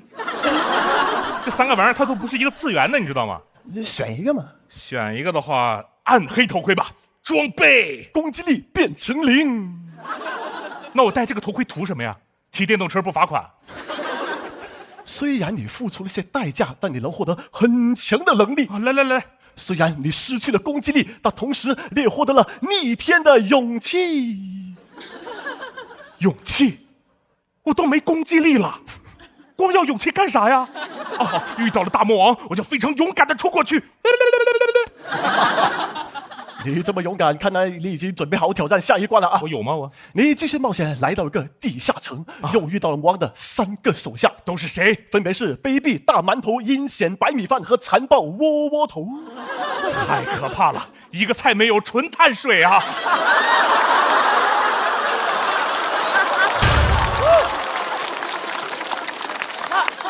以你现在的能力，很难同时消灭他们。对，消灭到一半我就得晕碳啊！我。但只要消灭他们，你就能获得宝物，还能逃出地下城。这地下城是个地下美食城吧？我现在这个战斗力，我怎么打败他们？如果你不想战斗啊，你还可以选择交易、威胁和跪一下。我还是稍微要点脸的好吧？我选那个威胁啊，台词：把宝物交出来，不然信不信我跪下？换一个。交易你给我宝物，我给你跪下。就一个选项啊！他们看你这么坚持想跪下，被你跪在坚持的精神感动了啊！是这么用的吗？他们准备送你个宝物，还是3选1，分别是神奇变身药水、超级回复药水和超划算眼药水。多划算的眼药水我都用不上了，保护视力我有别的办法。我选那个变身药水吧。咚咚咚咚咚啊！攻击力减100，还减？我攻击力负100了，现在。但你现在可以变身了啊！变身，你变得超级乐观。乐观，现在是一个最差的组合了吧？没有攻击力，勇敢，乐观。碰到完全打不过的敌人，我也会非常勇敢的冲过去，哈哈，早死早超生喽！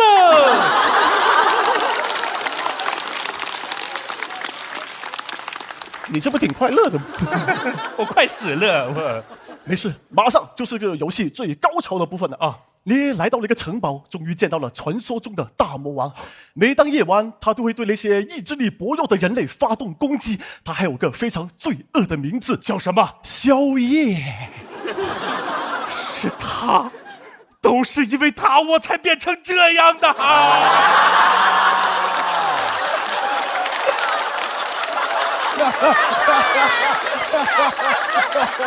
牺牲好大。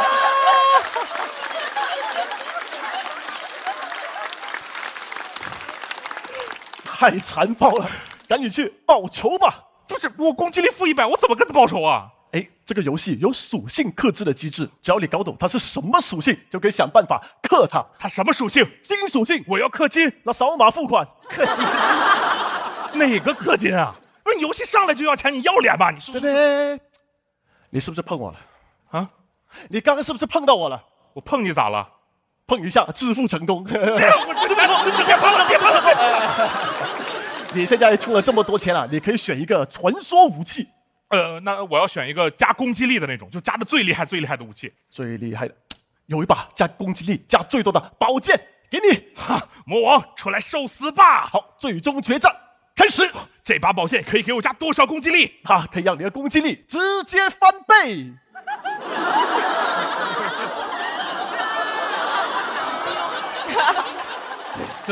我现在攻击力是负200。负200的攻击力要砍魔王的话会怎么样呢？按道理说会给魔王加200血。来不及了，战斗才开始了，魔王对你发动了攻击，咔，打你200血。咔，我加200血。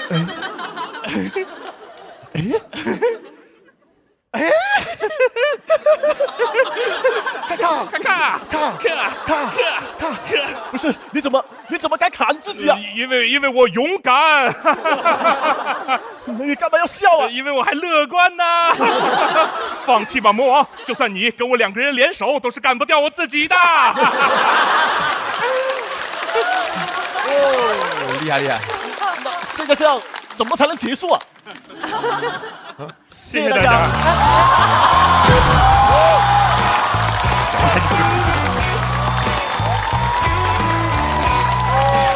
哇，这个好厉害，棒！他俩也是几年磨一剑。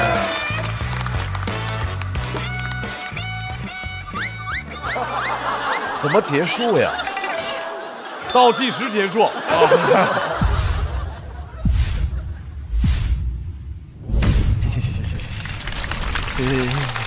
谢谢大家，谢谢。太棒了！谢谢荒岛终于不用荒岛，人气王终于不荒岛了。对，去年没发生，一切都没发生，今年才是应该的样子，太棒了。是的，我们只参加过2届。对。周深说太喜欢了，这就太开心了。珊珊看这些梗还行吧？中间有一些你也开始这样是什么意思？就是问题每一个我都 get 到了，就更恐怖，在怀疑自己，我出了什么问题？就为什么？对，有些梗真的很想找手机开热点，暖和，对不对？开热点暖和。哎呦，那个第一个给杏鲍菇做那个眼保健操的时候就已经炸了，我觉得哇，这个太好玩了啊，太有意思了。谢谢。但是2位怎么回事啊？怎么就是这个一下就变得这么优秀了？又回来了又。因为去年确实走得早嘛，然后我们在线下有一直在演自己的专场，可能就是演的比较多，就是慢慢找到一个感觉了。对，淘汰的早，存货就多，然后就别说出来。而且你们那张破纸现在升级了，升级了，我们有封面了，对，有封面。之前是只有一张那破 A4 纸。对。谢谢我们的导演啊，帮我们做了这个封面，感谢。看到他们俩今天表演这么好，特别开心，就是为他们俩高兴。而且从第一个梗就是前俄罗斯方块就喷了，而且演员会有感觉，观众也会有感觉。你知道从那一刻开始，后面就成了，然后你怎么演怎么有，我就放心了。非常为你们开心。感谢，谢谢。你们是今年初赛唯一的漫才组合，后面会有别的漫才加入吗？怎么初赛唯一，预赛的2组，踢馆赛是吧？苗条的意思是后面可能没有。确实是荒岛了，确实。那怎么想到和风心彤一起组队的呢？因为我们是唯二2组，就是不是纯粹的脱口秀的，我们是漫才，它是音乐喜剧嘛。我们组队的话，就主打一个谁也帮不上谁，纯情绪加持，我们就反正别耽误脱口秀演员互相改稿。我们就一直在鼓励打气，说今天这场我们就是文艺汇演，对，咱们就玩得开心就行了。对。我在想，现在小孩是不是以后少玩游戏，就自己在家里，就2个小孩子在一块儿，就把这样的，而且还可以锻炼身体哈。你看这样，是挺累的。我觉得这个非常好，我就希望你往后再多走走，让更多的人看到啊。谢谢李老师，谢谢。对荒岛人气王，我的情绪又特别复杂。一方面，我希望你们这个组合能够走得特别好；另外一方面，就是我和小峰也认识10年了。是。所以我看到小峰在这个过程当中，以前说自己的单口，然后到后来一直在不断的调整、不断的变化。荒岛一步一步走上来，包括今天真的耳目一新，和前2年相比，巨大进步。掌声送给荒岛人气。好，谢谢。2位找到伙伴休息一下。太为他们开心了，我禁不住的叫唤。在投票的时候我是闭麦的，然后我就是在开我麦的那一刻我就开始叫唤，太棒了！我就太替他们高兴了，他们如此的不是大众眼中脱口秀的样子，也甚至不是漫才的样子，是一个莫名其妙的样子。然后就是他们终于又行了。我觉得荒岛是在我心中是非常卡通的一个组合。卡通这件事儿对我来说是非常重要的，因为我平时看片儿都不看人演的，我就只看卡通片儿，所以我对荒岛是格外有感情。他们这回演得很好，我替荒岛而感到无限的骄傲。接下来也是一位老朋友，让我们掌声欢迎小雪。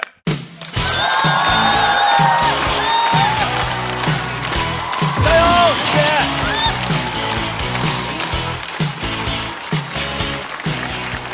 大家好，我是小雪。哎呀，特别开心啊！今年呢又回到了这个舞台。上一季呢，大家认识雪姐姐是一个妈妈，对吧？2个孩子的妈妈。其实姐姐呢还有另外一个身份，我曾经是一名记者。北京电视台。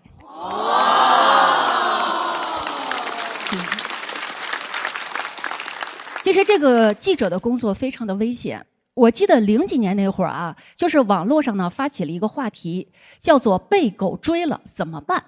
我们领导就是我们的主编呢，他是一个求知欲非常强的人，他要知道真相，他就找到了我。我听到这个选题，我扭头就跑了，我们领导就在后头追。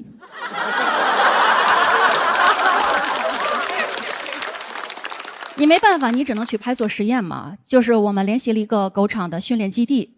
狗基地啊，首先给我们牵来了一条柯基，怎么吓唬那个柯基，柯基也不追我，柯基尿了。狗基地又给我们牵来了一条藏獒，没有人去吓唬那个藏獒，我差点尿了。狗基地又给我们牵来了一条哈士奇，就把哈士奇的链子一撒开啊，我意识到哈士奇的链子是不能撒开的，一堆的人在后头追哈士奇呀，越追狗越跑，越跑人越追。你说你整个镜头拍出来都是人追狗，你说你这新闻怎么播？你倒放。而且我们那会儿呢还会进行偷拍暗访，像什么黑吸棉、黑餐饮、黑作坊。你知道那会儿的偷拍包是什么样啊？是一款老式的黑色的公文皮包，又大又蠢，就夹在这儿，夹在这儿。知道那个隐藏摄像头在哪儿吗？就在包的前头。发现了吧？这款偷拍包最大的特点就是显眼。我要不拿它出去，没有人知道我在偷拍。你不仅显眼，它还显老。你想那个年代，我那么年轻的一个女孩，我夹着这么一个包出门，我们领导还问我啊，再给你配点什么呀？我说你再给我配个老头儿。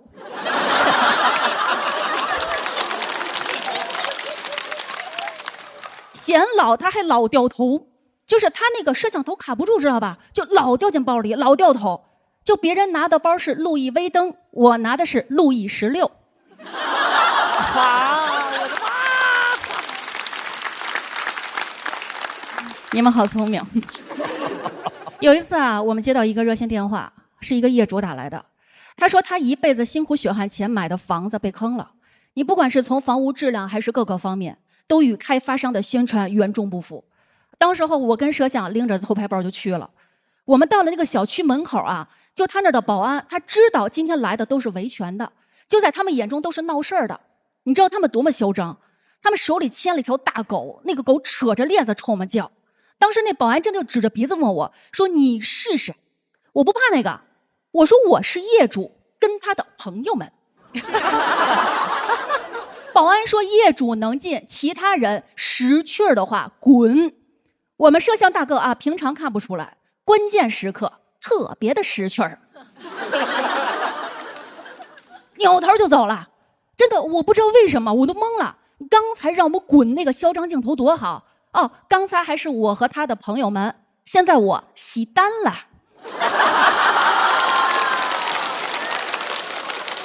就在我进退两难的时候，那个摄像又回来了，我就小声问他，我说你刚才干嘛去了？摄像大哥就说了4个字，头又掉了。这个摄像大哥很勇敢，他就指着保安，他说你有种，你把刚才让我们滚那句话你再补说一遍。还得补说。那个狗一直在朝我叫，这个摄像大哥就鼓励我，他说小雪你别怕，但凡他们敢把狗链子撒开，咱们就补拍那条被狗追了怎么办。就在我们跟这个保安僵持不下的时候，电话联系我们的那个业主赶来了。他刚才啊在路边那个煎饼摊他买了个煎饼果子，大老远看见有人为难我们啊，他特别聪明，他用了一个小招。那个煎饼果子外头不有好几层灰纸吗？他把那个灰纸，他拿好几层把那个煎饼果子包严了，方方正正攥在手里，跟板砖似的就冲过来了。他说：“今儿谁要拦着他们，我拍死谁！”保安跟狗都不吱声了，但是狗流口水了。我们进了那个小区了以后，在1层的售楼大厅啊，真的，我那画面我现在还记得，上百名业主在那儿维权，你说多少人血汗钱给坑了？那会儿啊，偷拍包非常的给力，拍的都是真实的一手素材。而且我们那会儿啊，它还不是卡，是什么呀？素材带，足足5盘素材带，都给摄像拍亢奋了。亢奋到什么程度？就那摄像不自觉的把那偷拍包扛在肩膀上拍。当时保安就发现了，保安说：“你们是谁？”我们那摄像肌肉记忆，还给保安一个特写。保安说：“抓住他们！”就一堆的保安就扒开人群就朝我们这边进。关键时刻啊，从人群中站出来5名业主。人家立马围成了一个圈，把我跟摄像护在了中间。你说心里话啊，要不是人家及时把我们围住，我们早跑了。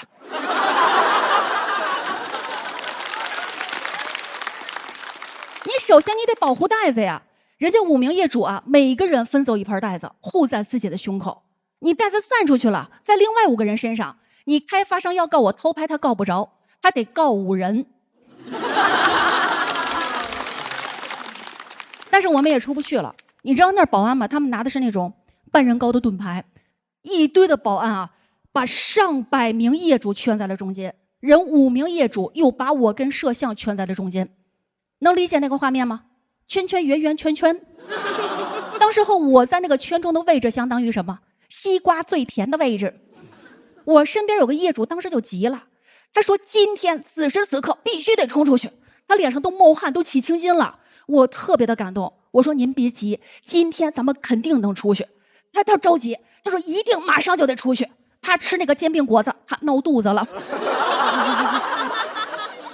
于是越来越多的业主啊加入到业主这个圈子中来，有那么一瞬间啊，业主的圈子轰一下把保安的盾牌给冲散了。我觉得这个就是集体的力量，我觉得集体力量中最大的力量还是来自于那个闹肚子的业主。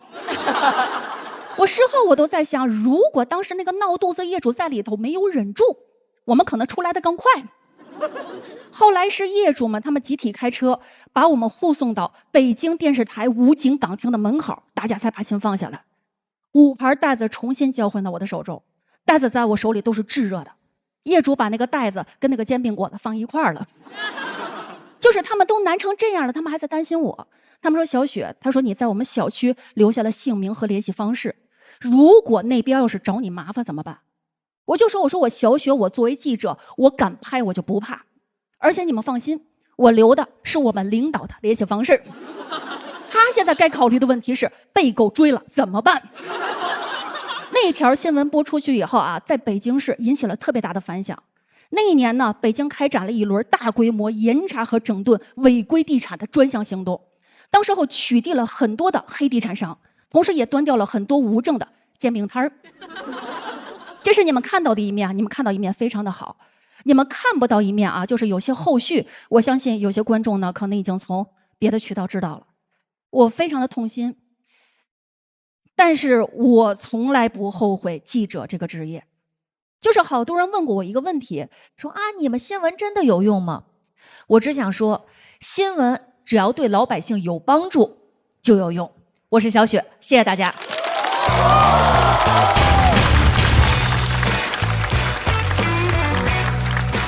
锁票倒计时，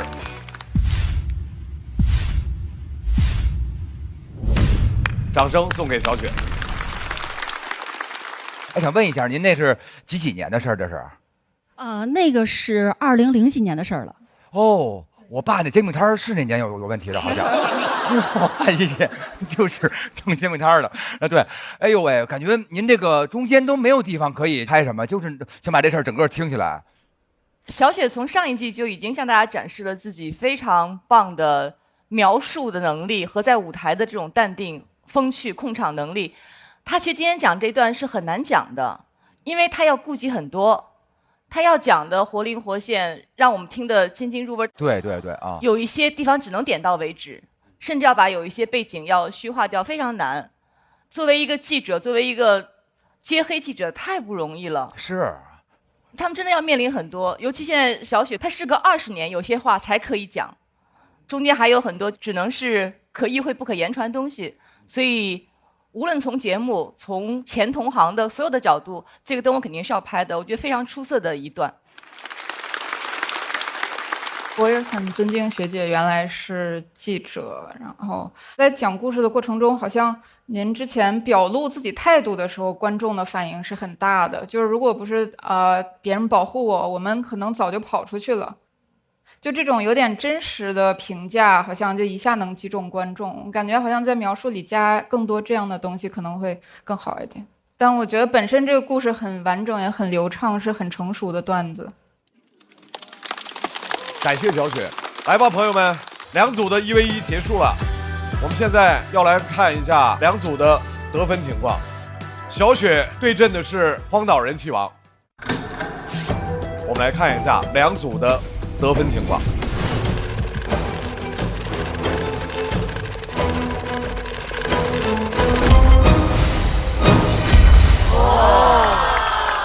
荒岛人气王比小雪领先了10票，所以在这组的1v1之后，荒岛人气王和风心彤双双晋级。谢谢姐姐，谢谢。郑宇潇和小雪进入到待定席。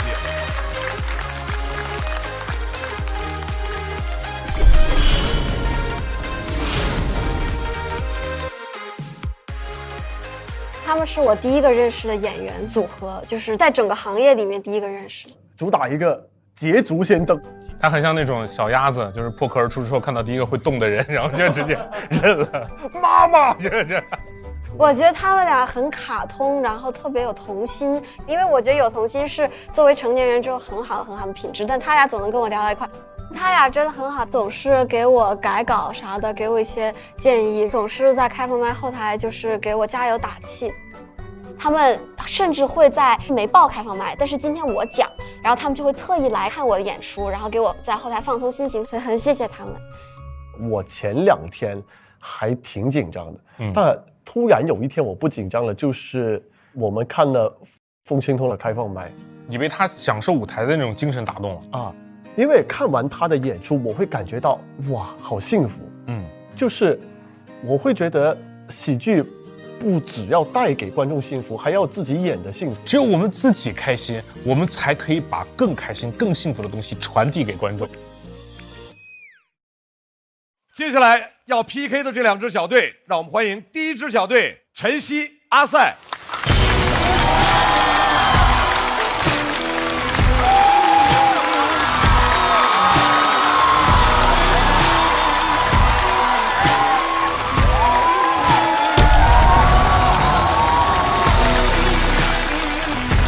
要和2位进行对战的小队，掌声欢迎韩大狗、贾浩。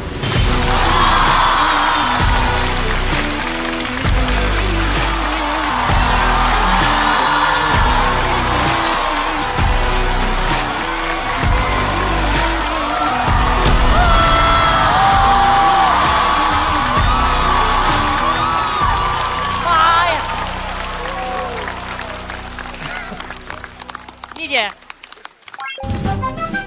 大老师，嗨，给，嗨，传递，嗨，传递给观众，给他娘娘。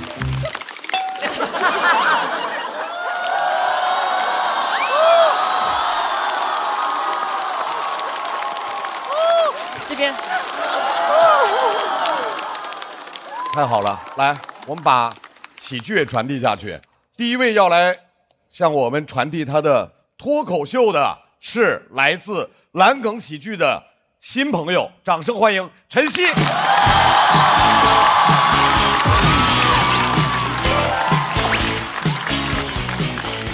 大家晚上好，我是晨曦。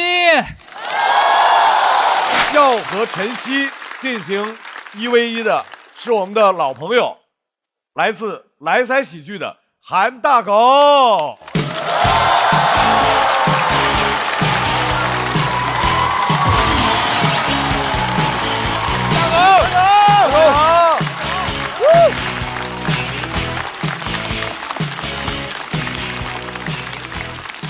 哎，大家好，我是韩大狗。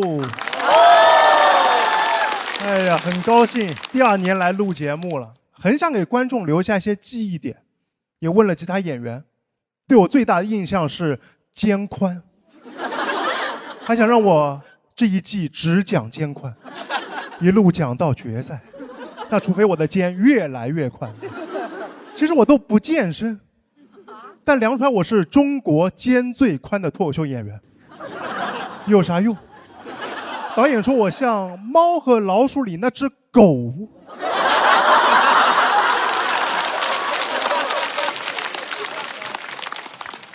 但肩宽第一这种头衔，也只有我会在意，因为好歹是个第1名。我们江苏人最在意排名。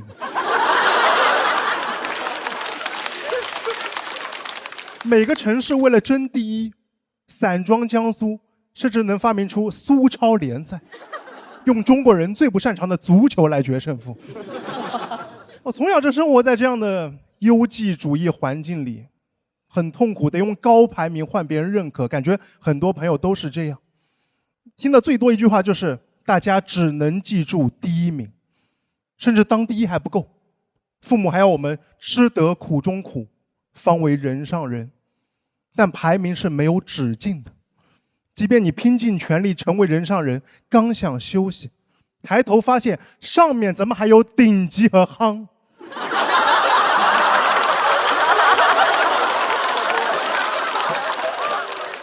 鄙视链的最新版本就是从夯到拉，夯也不只有一个，还能再决出个第1名，夯夯出状元。也不知道为什么最差是拉，还能更差的，索性从夯到窜。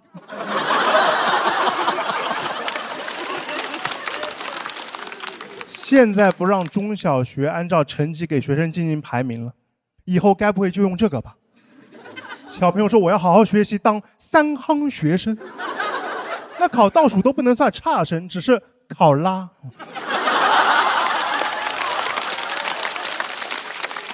真的，小某书上开放卖 report， 都有观众给演员评从夯到拉了，比节目都残酷。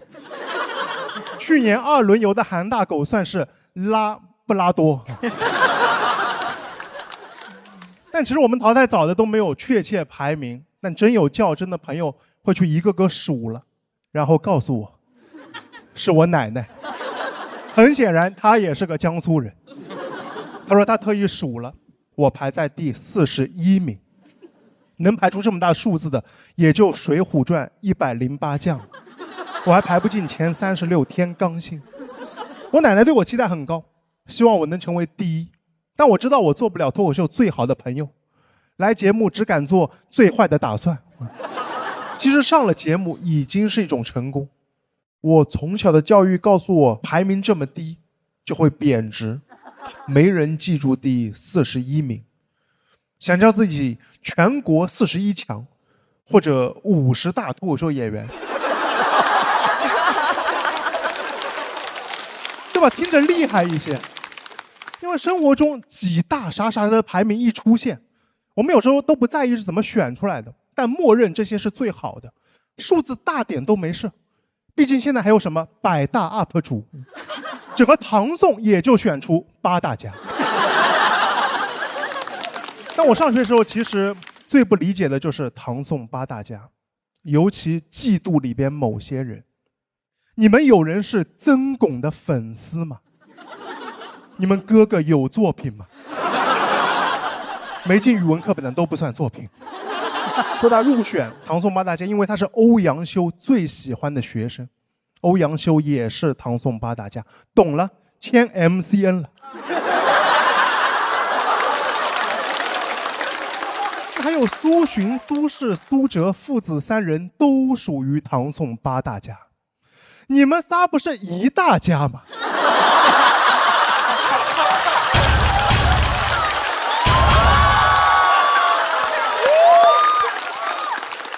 这么占用公共资源，我心疼被卡出到位的唐宋第9家。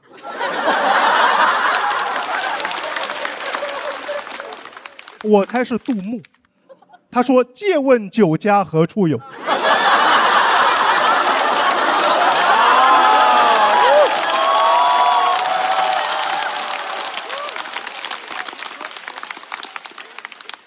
我也研究了唐宋八大家的由来。明代一个人编的散文集卖不出去，后人改名唐宋散文八大家就畅销了。确实，平时生活当中一写排名，我就更想为他买单了。普通沙滩我根本不会去，但网上说那里有世界前3的日落，我就想去看看。很多朋友说日落怎么还能排名？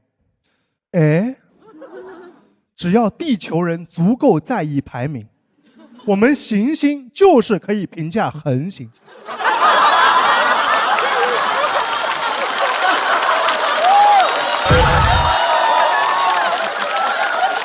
哇，这种观察，这个也太好了吧！我光去还不够，还要去日落最佳观测点。太阳亲口说的，他左侧脸好看一点。也反思过自己，但我发现离开了排名，我就不知道什么是好的。好不容易挤出一点时间和精力，旅游不能浪费在错误的景点和餐厅。东亚小孩最怕做错题了，甚至上个月出国旅游，我特意早起排队，就为了去一家据说是世界第1的咖啡店。说实话，我不早起都不用喝这咖啡。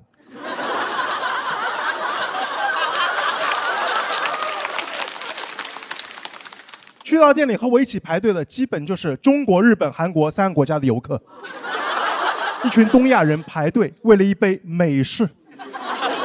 喝世界第1咖啡算是吃得苦中苦，喝了一口给不到人上人。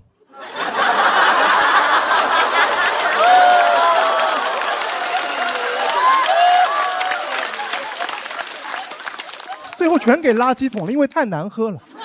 我在想，我的价值体系崩塌了，第1怎么也能踩雷？回来以后，朋友说你去的不是世界第1咖啡店，它只是2012年被某个杂志评为值得去的咖啡店里，它排第1。它是2012年第1，它不是2026年。我羡慕这家咖啡店，只要当过第1，能管用到现在。那我其实是2021年第5届单立人全国原创喜剧大赛第1。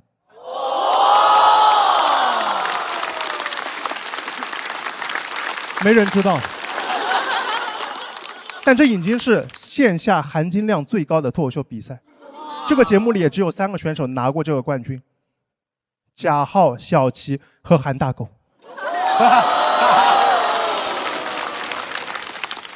请找出里边的曾巩。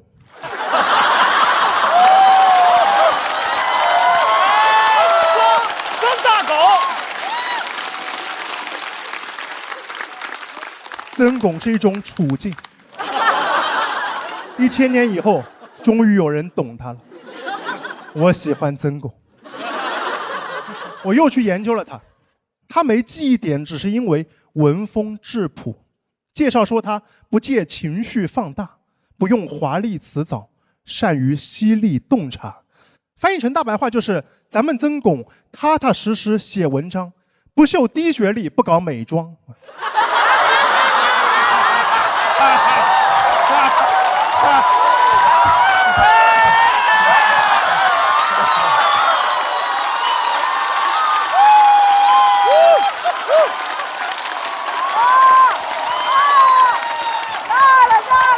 杀队友了！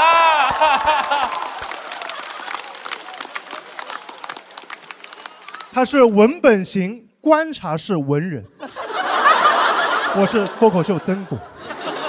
有些朋友现在可能还看不出我内容的好，没关系，你们等1000年。谢谢大伙，韩大狗，谢谢。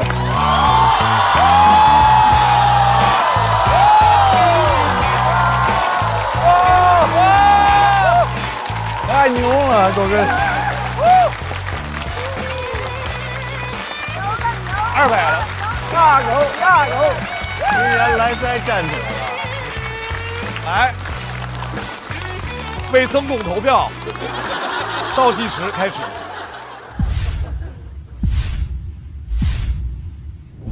掌声送给韩大狗。韩大狗，哇！韩大狗开心炸了吧？你已经说出了普天同庆的感觉了，对他所有人普天同庆为你鼓掌，哇，太开心了！韩大狗把我已经死的语文知识给我激活了，我给你背2句诗，别的我忘了。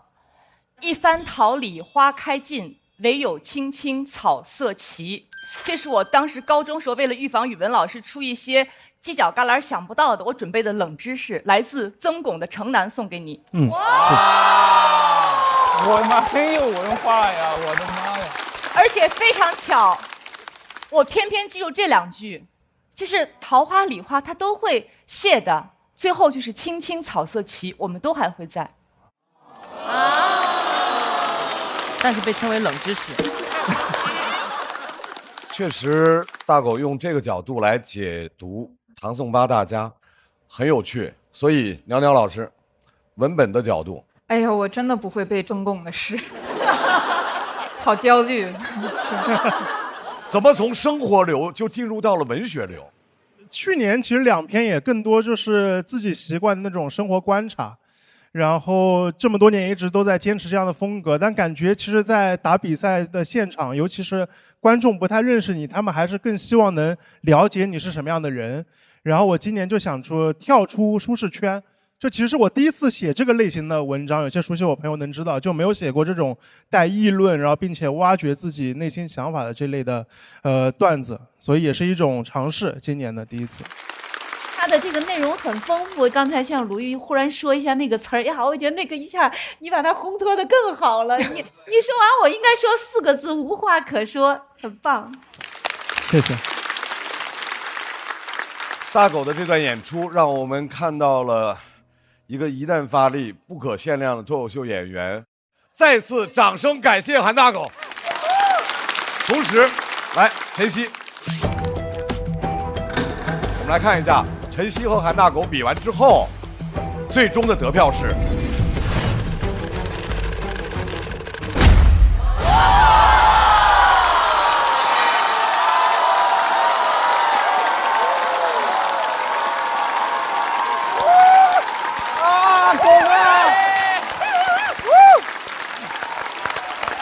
大狗去找自己的战友，你们的小队比拼还在继续。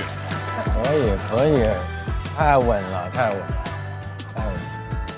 就很意外，以往就感觉这样的票数会出现在很高人气的选手的身上。这2天我完全不敢想自己会有这样的票数。隐约能看到校友团的朋友，笑得很开心，然后观众也很开心，两边的朋友也都很开心。看到曹国像一个跳跃的灯球一样，因为他在上下，左边有基业，看到就是一个粉色的正方形在上下，在鼓掌，在叫，有点想哭。脱口秀生涯能有这样一场演出，就觉得值了。韩大狗今年这个效果就是特别炸场，就还是挺不容易的，就积累了很久，才赶上这么一次天时地利人和的机会。因为大狗也讲太多年了，也在线下比赛拿过好几届的冠军，但是线上比赛一直没有那么如意。韩大狗要遗憾地离开这个舞台。韩大狗是其中一个，有几位之前已经参加过比赛老选手会有一些可惜。就同行都知道入行比较久，然后又没有什么比较世俗意义的成功啊。我周围的朋友慢慢出名，我要克服。哦，原来你讲这么久，你的表现成绩也很差。我们昨天去演专场，40个人。而如今他们的表现近乎是脱胎换骨，惊艳，让我觉得特别的为他们高兴。祝贺陈晓庆掌声送给李梦洁。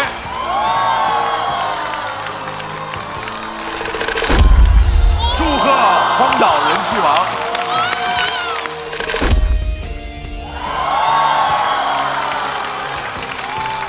我觉得对于每个演员来说都很难忘吧，这是一种属于脱口秀演员创作者的一种共鸣。你终于迎来了属于自己的这个时刻。各位，截止到目前为止，脱口秀和他的朋友们第3季的第1赛段双人成型赛已经慢慢接近尾声了。我相信接下来的比赛一定会越来越激烈，接下来的笑声也会越来越大。休息一下，我们马上进后半场。那是我18岁失恋的那天，我边吃饭边哽咽。同学说没事儿，不就是失恋。我说是因为食堂饭菜实在难以下咽。直到我突然和他遇见，他是那么阳光，可酸可甜。没错，他就是约一颗阳光番茄在里面的茄皇方便面。番茄是个宝，茄皇错不了。这就是我给自己加餐的18岁那年。各位好，欢迎来到脱口秀和他的朋友们第3季，欢迎各位！第1赛段的双人成型赛即将继续。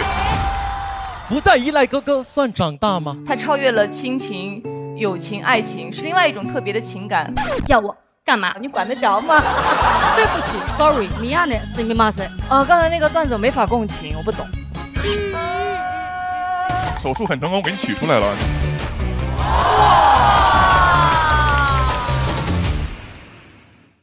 快乐不整虚的，咱的评价都是真的。感谢帮我们发现好去处的大众点评冠名播出。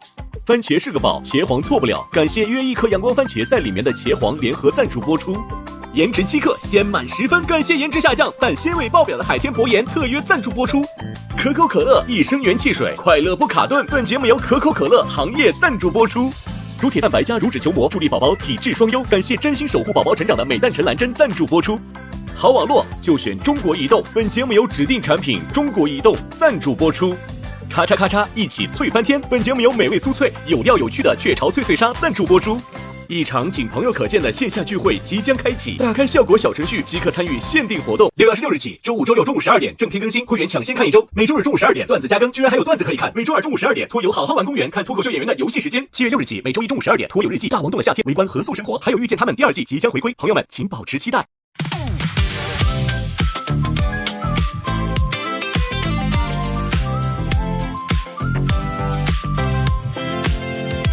你又带着冷笑话出现，幸好只有我懂你的笑点，不用解释，一个眼神到位，不用装完美，做自己才最宝贵。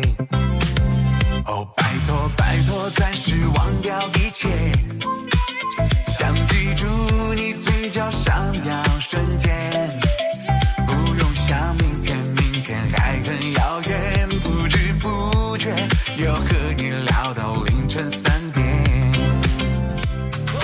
烦恼往外跑，今夜有你们真好，这是我们。更多节目精彩资讯尽在新浪娱乐微博综艺、新浪综艺。